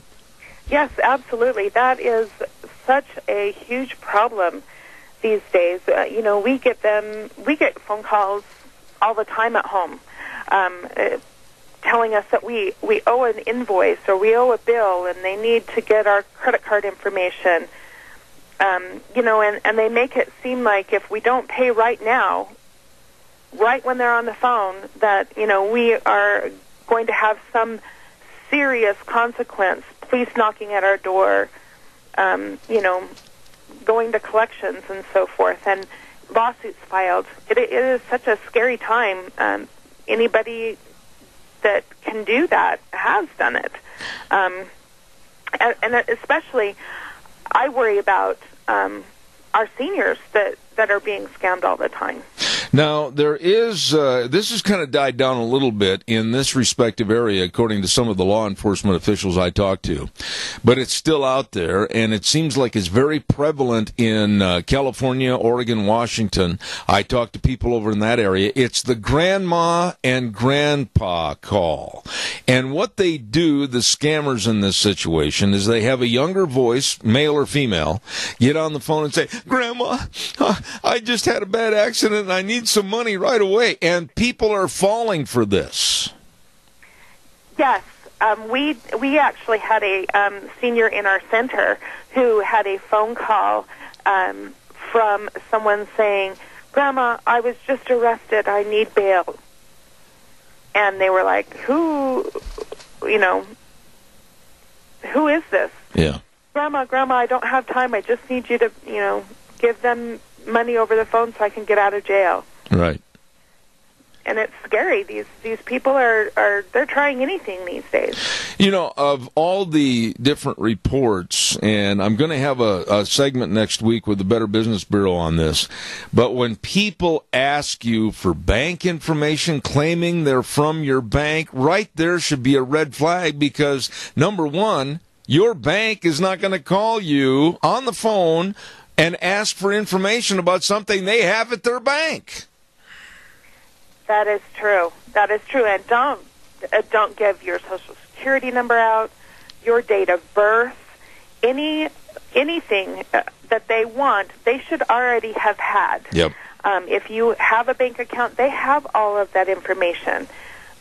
Please don't give them any personal identificatory, information. It's just so scary what they can do with it, and they can piece things together. Yep. Verify the last 4 digits of your Social Security number. What state were you born in? They can figure out what the first 3. Absolutely. Well, anyway, Catherine, in a nutshell, now that you've been there, how long have you been the director of the Senior Junction now? It's been almost, 2 years? I'm going on my second year, yeah. Second year. What do you think? Making headway? Happy with the net result? I am. It's been, the first year was a little tough at times, but I think that we've got things dialed in a little bit more, and we're really flourishing. We have had so much support from the community, and our seniors are doing really well, and our Meals on Wheels program is doing amazing. We're really happy where we're at, and we are going to continue to work and fight for this, and I am going to give everything I have to make sure that this program survives. I want to say thank you for you being so diligent and calling in this morning. I know you're busy, but I appreciate your very candid remarks on Meals on Wheels, etc. Catherine Walcroft with the Senior Junction in Burley on Overland, thank you so much for being on the program. Thank you, Zeb. All right, take care. Thank you. All right, bye. Oh, my. Calls are welcome. 436-2244, 1-866-927-4587. Give me a call. I would love to hear from you. Earlier with Dave Bego, I got to go into this a little bit more because I absolutely detest, underline that word. And there were a lot of other words I wanted to insert, but couldn't because of the FCC. But I detest Representative Maxine Waters, Democrat from California. She is one of the sleaziest, low-class representatives in the United States. And she is not going to make any overture, none, nada, ever, to try to work with this administration and try to work for the betterment of our country. But she is so low-classed. When she came out and said that all the members of Trump's team are a bunch of scumbags, oh, that's professional. And then at a hearing yesterday, she came out and flat called President Trump a liar. And the left gets away with this. And Maxine Waters is all the more reason that we need term limits in this country. She should have, along with Dianne Feinstein and Al Franken and others, should have been turned back into their respective areas and put to pasture forever. They are not worthy of being public servants. Don't forget Rogge Auction Company. Oh, my goodness sakes. Ron Rogge, Cade Rogge, Jade South. Oh, yeah, they got a great big spring community sale going on at the Minidoka County Fairgrounds, and it's going to be April 8th at 10 a.m., and I urge you to call with your consignments now, and they've got a pre-qualifying of the consignments to make sure this is a top-quality sale. So please call Ron Rogge at 431-6187 or Cade Rogge at 431-0074, and that's the big spring community sale at the Minidoka County Fairgrounds, April 8th, starting at 10 a.m., managed by Rogge Auction Service. Your turn. Got time for a call. Come on, don't weaken on me. Give me a jingle. 436-2244, 1-866-927-4587. You know, some of the comments, and we were talking about this with Dave Bigo also, by some of these absolutely ridiculously dumb Democrats. Dianne Feinstein. Well, I just think it. How do we know, Mr. Gorsuch, that if we let you become Supreme Court Justice, you won't side with big business in the future? What is there, some kind of a cloud up there that's going to foretell the future? And Dianne wants to know exactly what they're going to do and how they're going to legislate or give jurisdiction on certain stories or certain issues that come before the Supreme Court. Nobody knows how they're going to vote on various things. How do we know you won't side with big business? Well, it depends upon the court case, lady. And then Al Franken. What a disgrace to his constituents of Minnesota. He was sorry as a so-called comedian, and he's even less than sorry as a so-called representative of the people. And then Dick Durbin from Illinois. This guy has got to live in the twilight zone. I think he goes to work at his office in the morning hearing doot, doot, doot, doot, doot, doot, doot, doot. That's all. He made some absolutely just dumb questions yesterday to Mr. Gorsuch that had no relevancy to what this man is, has been, or might be. And some of the audience members and the others that were on the hearing looked at each other like, holy smokes, where did he fall out of the tree? Caller, quickly, I've only got about a minute left. Deb, Catherine does such a wonderful job, but she forgot to tell you that we're having a prime rib dinner on Thursday at the Senior Center, 12 o'clock. Be there. Are you going to cut all the meat? No, I'm just going to enjoy it. All right, well, knowing you and how you eat, by goodness, you are going to have a good time. God bless you for mentioning that, my dear friend. Thank you. Have a great day. We sure do enjoy your program. Joe, God bless you, man. Thank you so much. True friend right there. Yep, tomorrow at the Senior Junction, they're going to have a great big prime rib dinner. I love prime rib. Coming up next hour at 10:06, we've got Steve Beeman, economic and financial advisor and chairman of the Society to Advance Financial Education in America. And then at 10:32, we've got with the Pacific Legal Foundation attorney, Jonathan Wood. You're not going to believe, honestly not going to believe, what Obama pulled over us, the citizens of the United States, with one of his stupid monument edicts. Oh, my goodness.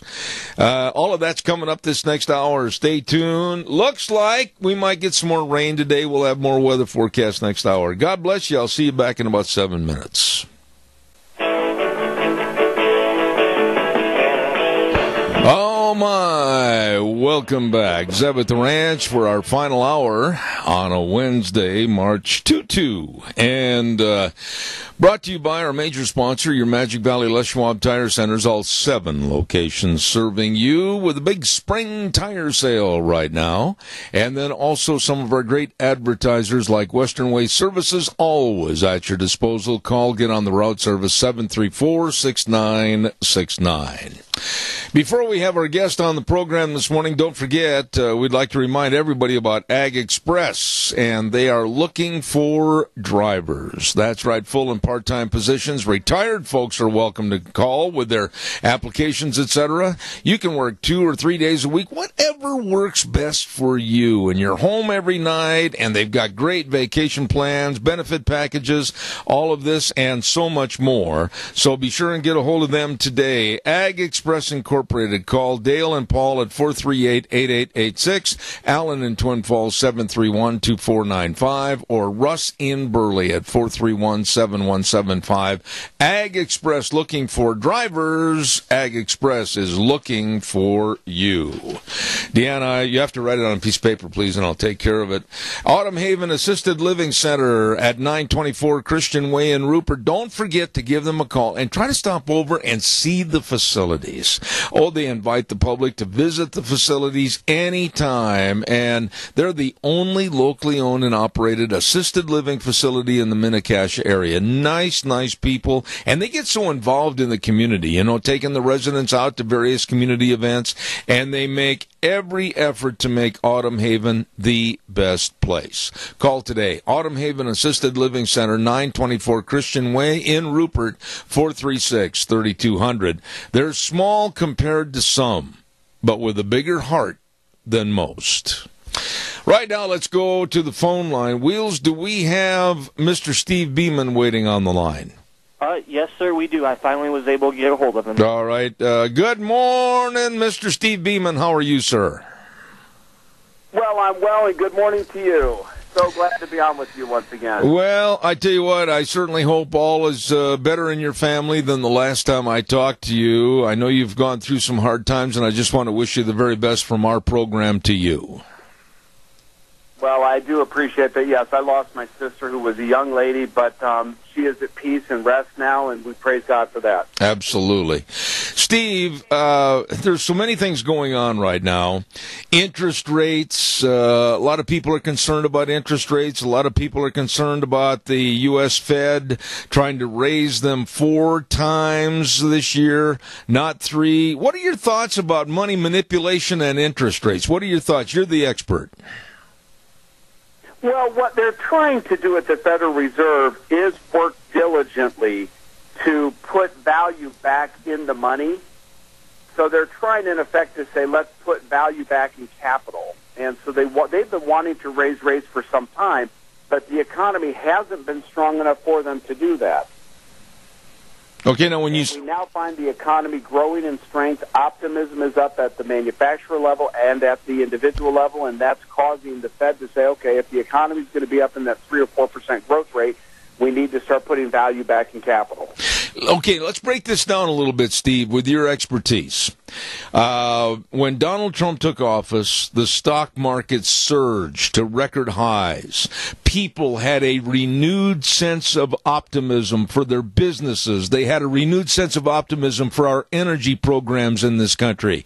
And yet, the other side of that coin is that the left is absolutely trying to dismantle and destroy everything that this administration wants to do. How are we going to be positive in a negative situation that's going to get worse? Well, I think you're right, and I think Al Franken, that senator from Minnesota, said it best when doing his testimony with our new Supreme Court justice candidate, and he said the Constitution I read is different than the one you read. You and I and most constitutionalists in this country see a limited federal government as the goal, with freedom being the driving factor in American life. But we do have a left in this country that doesn't believe in freedom. They believe that government has to be the ultimate arbiter of all that we do.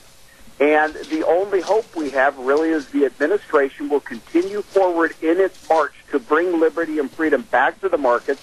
They'll get this regulatory relief. They'll get the tax relief that we want. And as a result of that, we will see an economy that grows at that 4.5% rate, which is what we need to keep jobs here. You know, you said something about the Gorsuch hearings, and I want you to elaborate on this a little bit.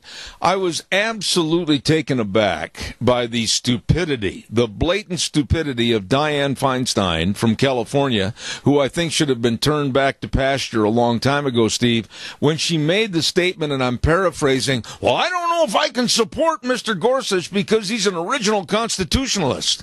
My good heavens, Steve Beeman, that's what we need, are more original constitutionalists. Yeah, what a tragedy, isn't it, that we have in this country today a mindset that says, oh, our contemporary life is smarter than a constitution that for the first time in the history of the human race implanted liberty and freedom and a lack of tyranny into a people. And we now say, well, they might have been a little bit wrong. It's just outlandish and outrageous. And to your point, Dianne Feinstein should have been put out to pasture long, long ago.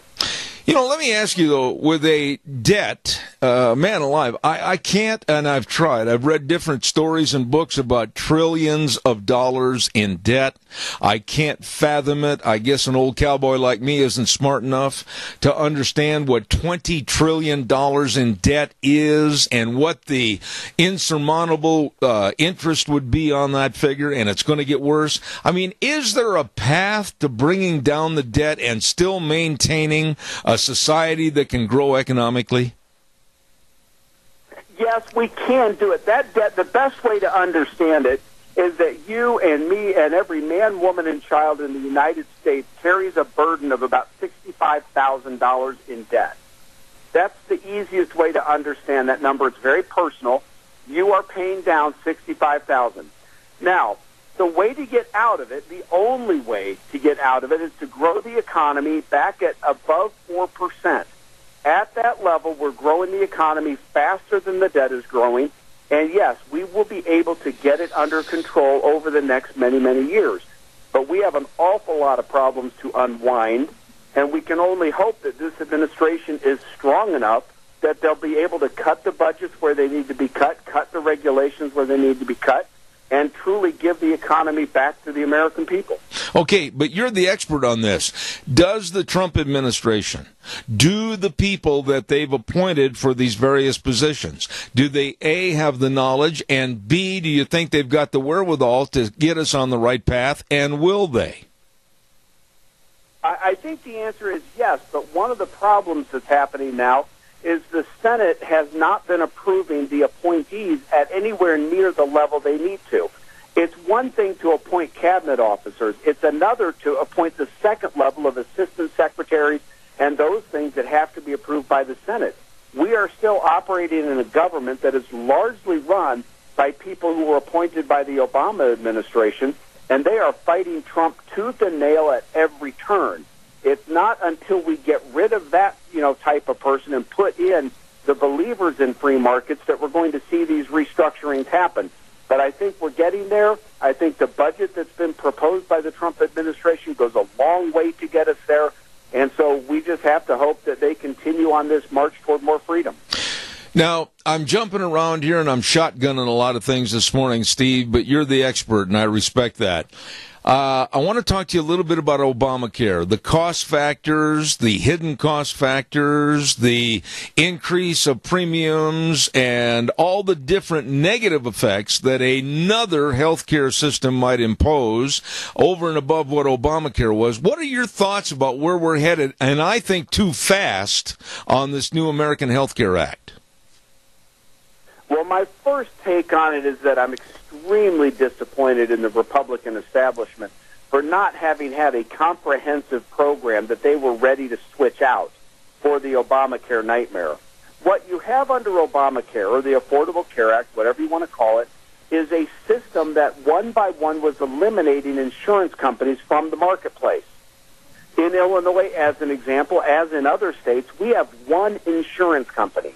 When you take that together with the mandatory issues they have, like every policy needing to have maternity care, like all the pre-existing condition constraints, those premiums therefore skyrocketed. What they're doing under the new plan, ostensibly at least, if they pass it, is saying, okay, there's no more mandatory coverage, there's no more mandatory insurance buying by the American people, there's no mandate. And as a result, the theory is more insurance companies will come back in, and we will get lower premiums with more competition entering the marketplace. Right there, though, Steve, is the point that I've never understood for the last 8 years of listening to some of this balderdash from our politicians.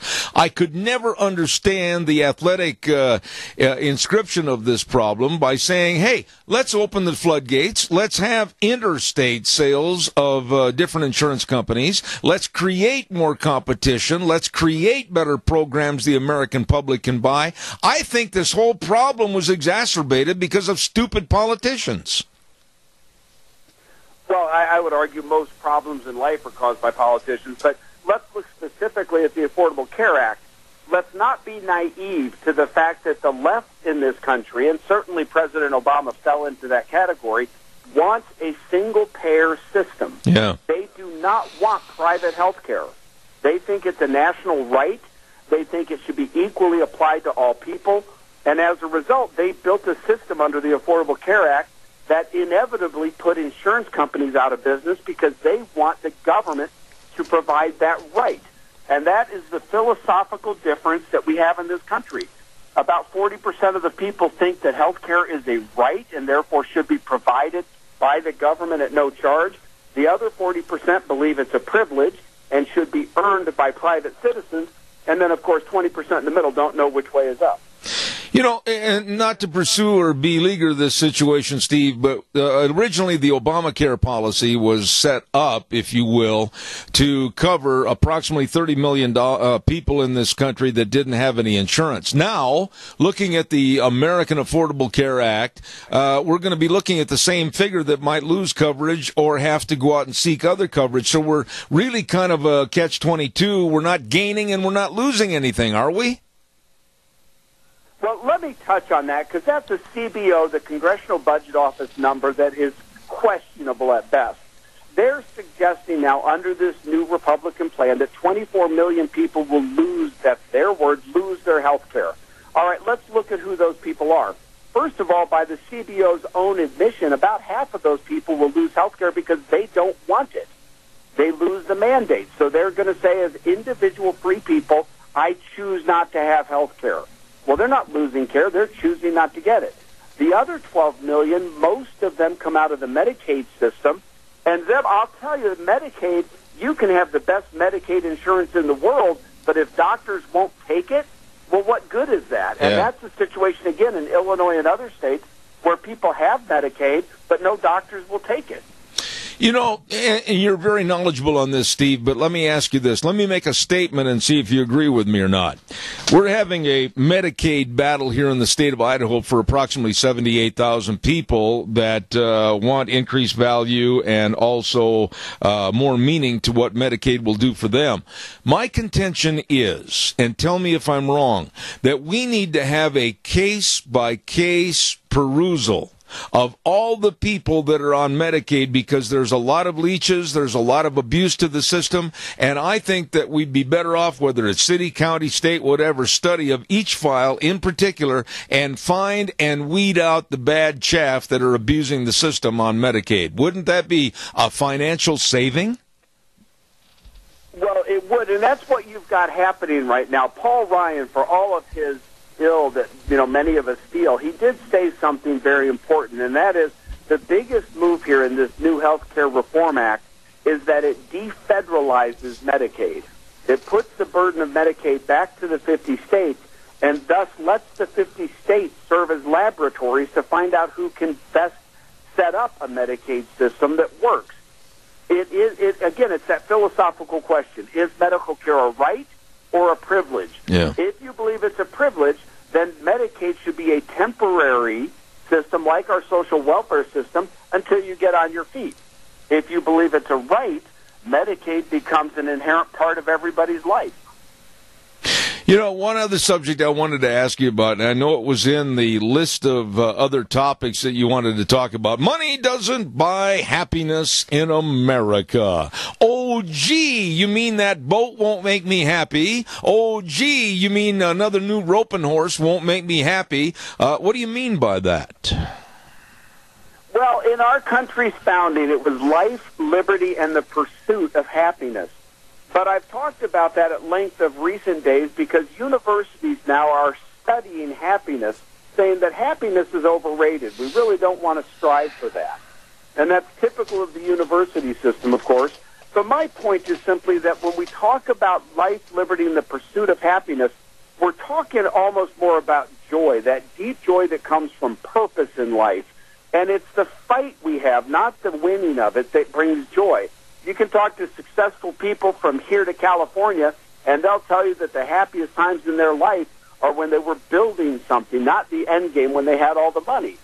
But we have a society now that's teaching kids specifically happiness is found in the things you have. And you and I both know that is a lie. It's not true. And it will misguide those young people into trying to strive for things that ultimately are hollow. Very true. I absolutely agree with you 100%. But our education system in almost all areas is geared towards the gimme. Other people have got this, so you have got it. You've earned the right to have it, even though you haven't earned the right to work for it. I mean, we're looking at a gimme society. So how do we get by this in the educational circles? Our schools are even teaching this. Well, clearly our schools are built on a 19th century manufacturing model of the warehouse, where they put kids in, they warehouse them for 8 hours, they attempt to teach them some agenda, which is increasingly a socialist agenda. What we need to do as American people is rethink education. I love to see charter school work. I love homeschooling that is, continuing to grow in popularity. We need to teach kids that the jealousy economy they're being sold won't work. We saw that in the Soviet Union when it came into being. We saw it in Venezuela, Cuba, North Korea. Pick your socialist utopia. Jealousy economies don't work. The way to get ahead is to find your own purpose in life and not worry so much about the other guy. Some people have more than you do. Some people have less than you do. Live your life for your own happiness. Absolutely. And that's what we have to get back to. And I think we're going to have to, as people, stand up against the NEA and these local school boards and make them adapt their agendas. One last thought, Steve. I'm very concerned. I do a lot of work with senior citizens here in this area and have for many, many years. And I have said for a long time, all the way through past administrations, Bush and also Obama, that our seniors are being pushed into the background, almost kind of a hemlock society. Oh, you're old, get out of the way, let the youth come through. And I'm seeing more and more cutbacks to what they get on the Medicare, possible more Social Security cutbacks, etc., and no caring for these people, like with the Meals on Wheels program, etc. There's no real support. What about our seniors in this country? Well, I think there, Zeb, you get into trouble. I've given an awful lot of speeches where I talk about government programs, and the right, let's talk about the Tea Partiers, they hate government. They want government out of everything. But when you talk about government getting out of their lives, well, now all of a sudden they're not so keen on it.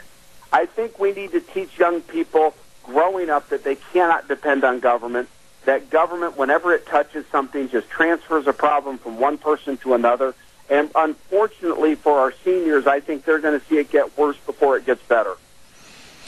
I wish I had more time to visit with you, but chairman of the Society to Advance Financial Education. By the way, tell us a little bit about your books real quick. Where can they be found, the titles, etc.? Well, they can go to stevebeeman.com and they can look at the Path to Prosperity, which is my 26-lesson audio library. They can look at the American Dream Under Fire, and they can also see some of the 400-plus articles I've written on better living. I tell you what, Steve, it's always a pleasure to have you on the program. Thank you, and I'm also very thankful you allowed me to kind of shotgun various stories this morning with you. I appreciate it. Thank you so much. Well, I appreciate you. Godspeed to you, my friend, and keep it up. All right, sir. Steve Beeman, a welcome guest to our program anytime and all the time. He can find the time to be here. I appreciate it. He's chairman of the Society to Advance Financial Education, Steve Beeman, and a good guy, really a straight shooter. Okay, let's pay some bills here real quick. Do you ever have to, I know this sounds a little uncouth, but do you ever have to sneeze, and then all of a sudden the tickle stops, and then it starts up again, and then it stops? I know any moment I'm going to sneeze. Don't forget, almost, Southern Idaho Women's Expo coming up on April 13th at the Best Western Burley Inn. My goodness, sponsored by, wait a minute, hold on. There it was. There's that sneeze. Sponsored by the Minnecasia Chamber of Commerce, Idaho Central Credit Union, and Idaho Housing and Finance. Southern Idaho Women's Expo, April 13th at the Burley Best Western Inn. I feel better now. It's going to start at 9 in the morning, and if you're a business that would like to have a booth over there to talk to all the people that are going to be there, call 679-4793 for your booth registration today. Southern Idaho Women's Expo, April 13th at the Burley Best Western Inn. Okay, and let's see, what else have I got here? Oh, yeah, I want to talk to you again about Mad River Laser. Nicole and the crew over there at 502 East Street in Rupert. My. You know, I've had all my business sweatshirts and my various business cards and caps and jackets made up over there. And I had an idea for some Christmas presents this past Christmas, and boy, does Nicole ever put your ideas to work. She is fantastic. Don't forget they're having a big spring open house on March 24th through the 31st. The entire gift shop over there on sale. On sale! You better not miss this. And, of course, you know where they're located, right on the Rupert Square, 502 East Street, Mad River Laser. And be sure to ask them about free engraving and free embroidery and door prizes, too. Oh, my goodness, during the spring open house at the Mad River Laser on the square in Rupert. Nice people. Now, coming up next hour, we are going to be talking to an attorney with the Pacific Legal Foundation. You're not going to believe this story about the Antiquities Act and the Monument Act under Obama, where he didn't take land in this circumstance. He took a bunch of ocean. And we're going to be talking about that with Jonathan Wood coming up this next hour. By the way, I also want to remind you, Rogge Auction. Hold on just a second. I had that. Did you ever have something in your hand, and then you go to talk to somebody, and you put it down, and you can't find it? Well, I can tell you out of memory that Rogge Auction is going to have a big spring community sale. It's coming up at the Minidoka County Fairgrounds, and it's going to be on April 8th starting at 10 a.m. Now, they have a pre-qualifying of items for this sale. So consign early and get your items on the sale bill. And don't forget to do that today. Call Ron Rogge at 431-6187, Cade Rogge at 431-0074, and, of course, Rogge Auctions, managing the spring community sale, excuse me, at the Minidoka County Fairgrounds on April 8th. Don't you miss it, okay? We're going to take a little break, send it back over to our main studio. I'll be right back in about 3 minutes. And now, back to Zeb at the Ranch on AM 1230 KBAR. To reach Zeb, call 436-2244 or toll free 1-866-927-4587. And now, here is Zeb Bell. Thank you very much, and welcome back into our last 30 minutes. Don't forget Redder's Showcase at 2611 Overland Avenue in Burley. Oh, the big annual March Madness sale going on. Oh, my. You can't beat the deals. Come on in and find the great bargains on appliances, furniture, and Serta mattresses on sale. And 12 months, same as cash. You better just not walk. You better run down to Redder's Showcase, 2611 Overland Avenue in Burley for the big annual March Madness sale going on right now. Let's go to the phone line, and I've had this gentleman with me in the past on various subjects, and very, very articulate man, attorney for the Pacific Legal Foundation, Jonathan Wood. Good morning, sir. How are you? Good morning. Thank you for having me.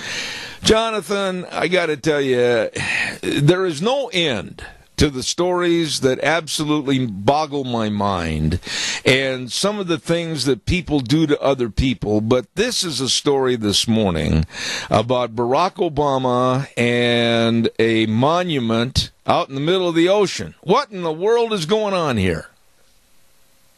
So towards the end of the President Obama's last term, he used the power that he claimed under the Antiquities Act to designate a 5,000 square mile national monument in the middle of the Atlantic Ocean. So it's a huge expanse of ocean that's roughly the size of Connecticut.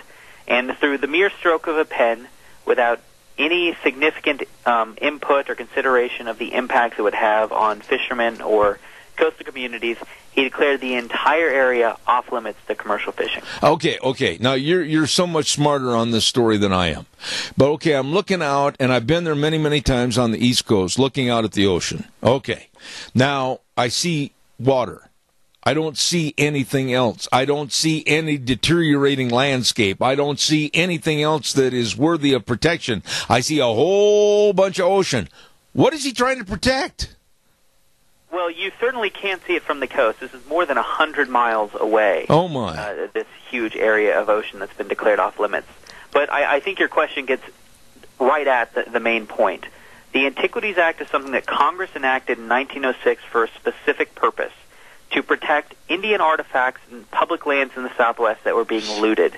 And that's why it says you can protect objects of historic interest, but it expressly limits those monuments to, quote, land owned or controlled by the federal government. Well, I don't think anyone can come up with a good reason to explain how you can stretch land so broadly that it includes the ocean. Now, wait a minute. Did you say 100 miles off the coast? Is that what you said? Yeah, so the closest point is about 130 miles away from the nation's coast. This is not an area near us. This is well beyond our nation's territory. It is essentially open ocean. Okay, so now again, pardon my naivete. If it's 100-some miles off the coast, and it is literally in international waters, what's being done there special that Obama would say to the New England fisheries, you can't go there? I mean, what are they possibly going to hurt? So the claimed justification for it is that there are several canyons on the edge of of a cliff that falls down to the ocean floor bed, as well as several monuments on the ocean bed that have coral growing on them, which have led to ecosystems of fish. But the problem with the environmentalist case and the Obama administration's case for designating this monument is that the fishermen don't damage any of that ecosystem. They have been responsibly and sustainably for fishing in this area for 4 decades. And environmentalists to this day insist it's pristine. Well, the only way that can be the case is if fishing and these areas can coexist. Now, the reason why it's pristine is simple. If you're a fisherman and you let your gear get near the coral's going to destroy your gear. So you have a self-interested reason to know where those coral are and to avoid them.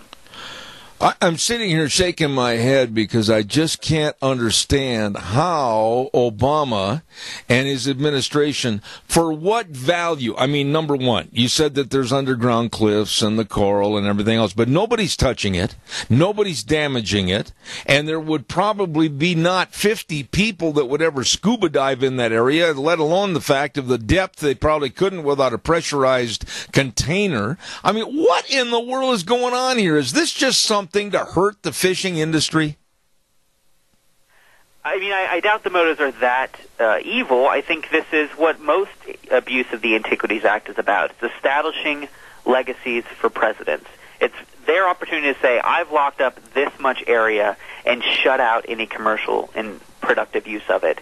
And that's what presidents have been doing for decades, frankly. But the Obama administration was the worst abuser of them all. He designated more monuments covering more areas than any of his predecessors, even though the justification for the act, the looting of Indian artifacts in the Southwest, has gotten less over time as we've better managed federal lands. Yeah, Jonathan. So the Obama administration, for instance, locked up over 500 million acres of land and ocean, and locked off, prevented any economic use of those areas. You know, what you just said, though, is just really scary. 500 million acres. That means that it has an extending arm of hurt and economic impact on a lot of people, whether they're ranchers, whether they're farmers, whether they're community hardware store owners. You know, I don't think there's anybody today, you'd be hard-pressed to find somebody that would purposely want to go out and destroy the environment, hurt the environment. Everybody takes pride in where they live to the most part.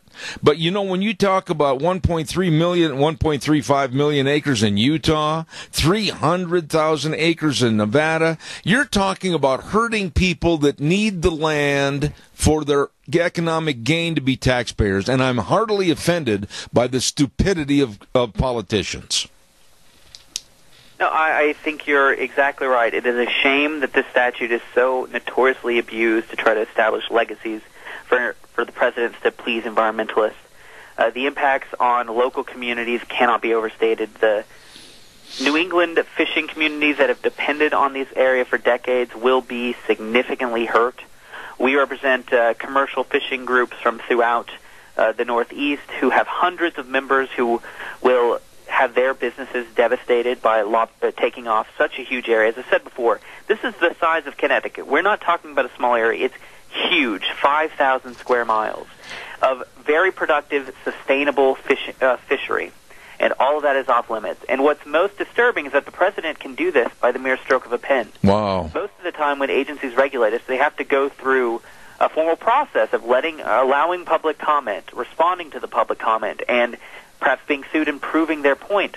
Well, the president can just simply do it on a whim. There's no process to protect property owners and small business owners who are going to be severely affected by monument designation. You know, let me ask you, how do they police this area, Jonathan? And I'm not trying to nitpick, but I'm kind of curious.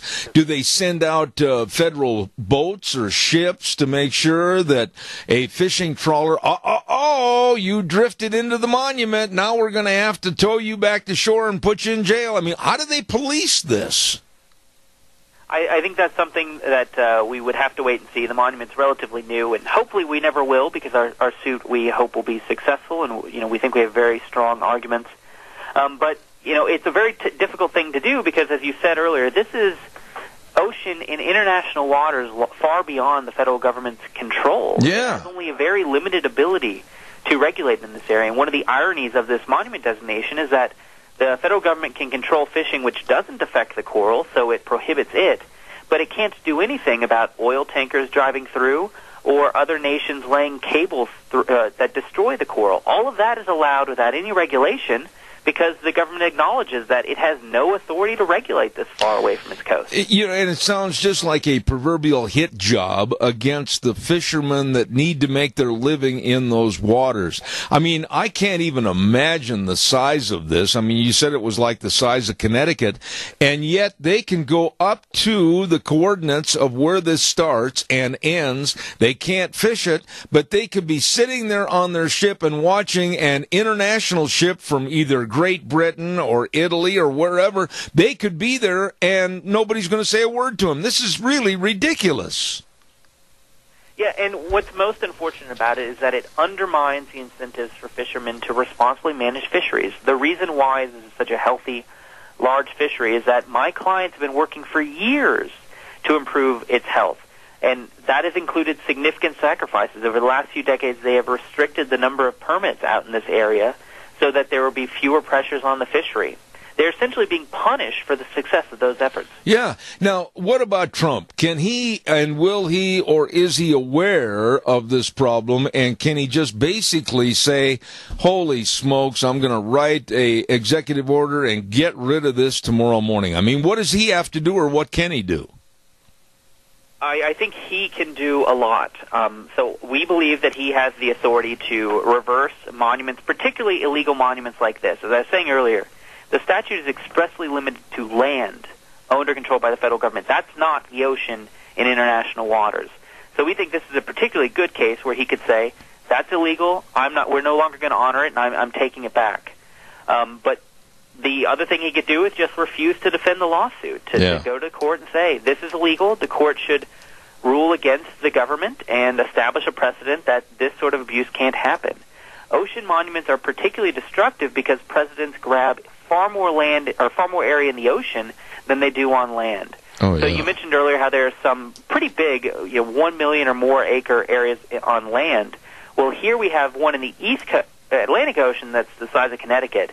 In the Pacific Ocean, there's actually a monument twice the size of Texas. Oh, my. So once presidents try to use the Antiquities Act on the ocean, they lose all sense of proportionality. I had no idea that there was one on the Pacific side of our nation also. My goodness sakes. But, you know, I just don't understand the why. I mean, anybody with common sense, which I'm not going to give Obama credit for having common sense, but anybody with common sense could see the ocean with the depth and the how really are you going to protect it? International waters, other people can use it. You're just being a control freak against your own citizens that are taxpayers. That's got to be the bottom line. Yeah, I mean, unfortunately, I think the why is clear. It's about establishing presidential legacies. When he made this designation, the environmental groups came out of the woodworks to praise him for it. Oh, my and what goodness. they praised him for was just how big it is and how much fishing it stopped. For many groups, preventing economic productive use of land and water is the goal. Yeah. And presidents respond to that. And so that's why you have these huge unnecessary monuments. Which court? One of the things we're hopeful about is that now politicians are starting to recognize the problem. Yeah. Trump has expressed an interest in deregulating and particularly focusing on those regulations that harm jobs. Well, this is a clear case of that. And Congress has expressed an interest, too. Last week, the Natural Resources Committee held a hearing in the House about marine monuments, and several of them brought up this lawsuit and asked both their colleagues and the people testifying, how can the ocean possibly be land owned or controlled by the federal government? Yeah, really. Now, which court do you have to go through on this court case? Is it ultimately the Supreme Court, or what's the process here? So we start in the federal district court in D.C. because that's where President Obama made the decision. And it'll work its way up to the D.C. Circuit, the Federal Court of Appeal, and ultimately the Supreme Court. And we think this issue is so significant that it could very well go to the courts. I think the legal argument is pretty straightforward and easy. Is the ocean land? But it has such a huge impact because of how big some of these monuments are. And once the president gets a toehold into the ocean, they grow substantially. Oh, absolutely. I think it certainly merits Supreme Court review. Woo! I'll tell you what, Jonathan, hang in there, fight, fight, fight, like an old cheerleader in high school. But I just hope that you and the Pacific Legal Foundation are prevalent and win this, because this is complete asinine idiocy as far as I'm concerned. And I wish you very well. Keep us informed as to how this case is going, okay? Absolutely. All right, sir. And by the way, if people want to look up this story, how do they find out more with the Pacific Legal Foundation?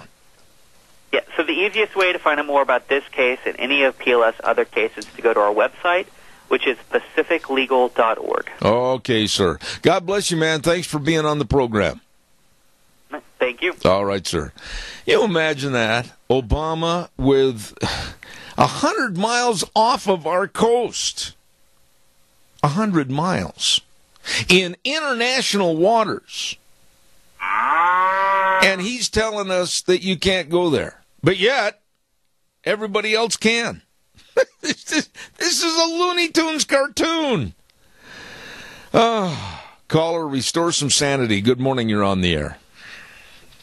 Well, one of the things about these permanent federal employees that are loyalists to Obama or to the cause, environmentalism, whatever it is, socialism, you know, like I've said in the past, the last time they were rooted out was Reagan, and even he didn't go to the depth that I think that it's going to have to be done by Trump. But you see, these people are back there spending our tax money on frivolous waste, and then, of course, you know, they're not loyal at all to Trump. They're loyal to Obama or the cause. And so this kind of thing is the depth at which there are so many of these people that we just can't even imagine how massive of a problem it is. Yeah.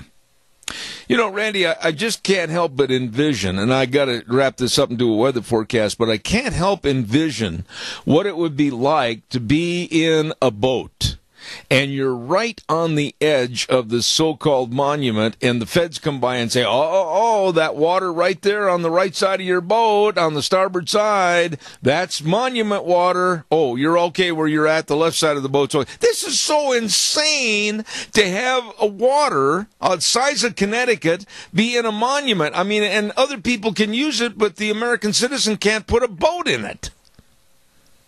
Let me tell you something.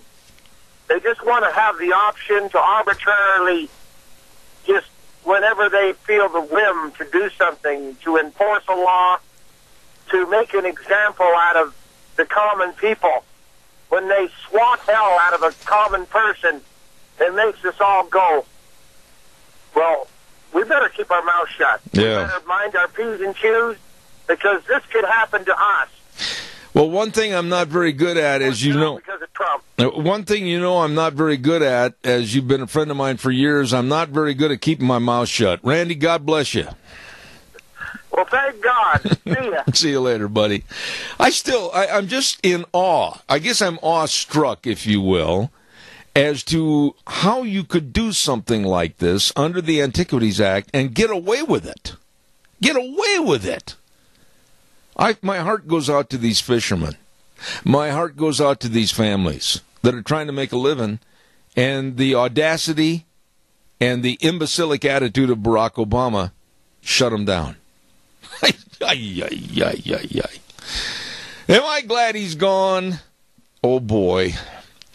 Hey, don't forget our weather brought to you by Scarrows Meats, 331 North Road, Jerome. Number to call, 324-7657. And you can go to their website and see all the delicious meats. Oh, my goodness, like the buckboard bacon. And, oh, my goodness, all the delicious breakfast sausages and all the brats. Oh, it's fantabulous. You're going to love it. Changing the way we eat, one delicious bite at a time. Scarrows Meats. Right now, here's Gina with the weather. Here's your weather forecast for us up at the ranch. We are still in that flood watch. It has been extended through this Thursday, and we have some precipitation in the forecast for today. Rain showers off and on. We are looking at slightly breezy conditions as well. Winds out of the southwest, right around 8 miles an hour. Mostly cloudy skies for today, high of 55, tonight low of 37. Tomorrow, winds definitely picking up to about 20 miles out of the west. Partly cloudy skies, high of 55 with an overnight low of 33. As we get ready to head on into the weekend, on Friday, partly cloudy skies, high of 61, overnight low of 42. And we are expecting a 60% chance of morning rain showers on Saturday with a high of 55. Yesterday's high was 72. The overnight low was 43. That is your weather for us up at the ranch. Great job, Gina. Thank you very much. And brought to everybody by Scarrows Meats, 331 North Road, Jerome, 324-7657. Hello, Don Scarrow. Changing the way we eat, one delicious bite at a time. It's good. Good. You know, I remember earlier this morning, and I'll take some calls. I got an opening here for a couple of minutes. Give me a jingle. We were talking to Dave Bigo about the possible, and it looks like it's being organized by the loony left, May Day strike, and they're asking like nurses and teachers and everybody to go on strike and not go and be a part of anything, their office, their business, etc. on that day. You know, I'll just maintain this. Fire them. Fire them. That's it. You're going to take off at your whim and support these leftist causes that are denigrating the American system and denigrating the American ideal. And you call it a protest, but you're absolutely nothing more than insurrectionists that want to see more overthrow of this administration so you can get your liberal, loony ideas in. Fire them. Fire every one of them. I would love, and I'm serious when I say this, to be sitting in the CEO desk chair and have a bunch of my employees just basically thumb their nose at me, my business, and leave. Go on strike for that day. Because I would love to sit there and sign my name on their pink slips and say, don't let the doorknob hit you in the posterior on the way out. I would love that. Calls are welcome, 436-2244, 1-866-927-4587. Oh, I'm not cruel. I'm a realist. I just think people are completely out of hand, and we've got to get back to the basics. That's why I always say at the end of the program, think about it. The way things were with values, families, religious values, are the way things ought to be. We've got away from that. While I'm waiting for your phone call that I know is coming down the pike right now, I want to remind you about your Magic Valley Les Schwab Tire Centers. All 7 locations serving you in a big spring tire sale. Oh, my goodness sakes, they can see you driving over to Aunt Martha's and Uncle Fred's in Gunnison, Colorado, or they can see you taking a trip back to St. Louis, whatever it might be. Well, drive safely with tires right now that are on sale at the big spring tire sale, like the Mastercraft LTR SDR pickup and SUV tire, all-season performance, mud and snow designation. We don't say snow anymore. No more snow. It's a dandy tire for you, and it's on sale right now at all 7 locations. And along with the brake service and the front-end alignments and the shocks and the struts, batteries, all there for you with Lane and Rupert, Dave on Blue Lakes and Twin, Mike and Buell, Mike and Jerome, the Twist family and Paul, Daniel on Pole Line in Twin Falls, and Randy on Overland in Burley. Yup. The best. Your Magic Valley Les Schwab Tire Centers. All right, come on. Give me a call, 436-2244, 1-866-927-4587. I'd like to hear from you. And let's see, I had another little story that I wanted to put on here, and I can't find it. You know, you should see my bookkeeping system here this morning. Deanne has threatened. She went to the store and bought a big box of matches, and she has threatened to lump everything together and get rid of it so that I could start over. I don't really want to do that, but I have piles upon piles. Someday I'm going to take the cameras. Well, maybe if I switch over here. Let me switch over to this other camera. I can kind of give you a bird's eye view for those that are watching and listening and observing on the internet. There. On your computer camera, you can see it right now. I have got from my desk, which is about 3 feet away, to where the guests sit across the table from me, and then me. You can see me in that photo right now, that picture on the camera, and the literally gazillion books and files and newspaper piles, everything. It would take me from now until the 4th of July to sort through all this stuff. But I am trying. I am trying to weed it out of here. What do we got on tomorrow's program? Well, it's Thursday tomorrow. Hooray! We've got all kinds of good things, different segments. We're going to be talking to Kyle over at the Chamber of Commerce, and we've got Rita coming on. We've got, I don't know who the guest is going to be at 10:30 tomorrow. I don't have my book right here with me, but we've got, I'm sure it'll be somebody interesting. And, of course, over at the main studios, we've always got Wheels. He sits there and he runs all the equipment and gets the guests on the line, etc. I appreciate it. And don't forget, I've had more people say, well, what about your blog? What's going on with that blog? How do I get your blog, Cow Pies and Coffee Cups? Real quick, go to zebbell.com, and you'll see the information on there, how to get your address in there so that you can start receiving it. We're going all over the country right now, all over the nation with Cow Pies and Coffee Cups, and it's a weekly blog, and sign up for it today, okay? Until tomorrow at 8:06, we'll saddle the horse for 3 hours and ride till 11 right here on Zebbeth Ranch on KBAR 1230 and streaming live on zebbell.com all over the world. And remember, the way things were are the way things ought to be. See you tomorrow morning.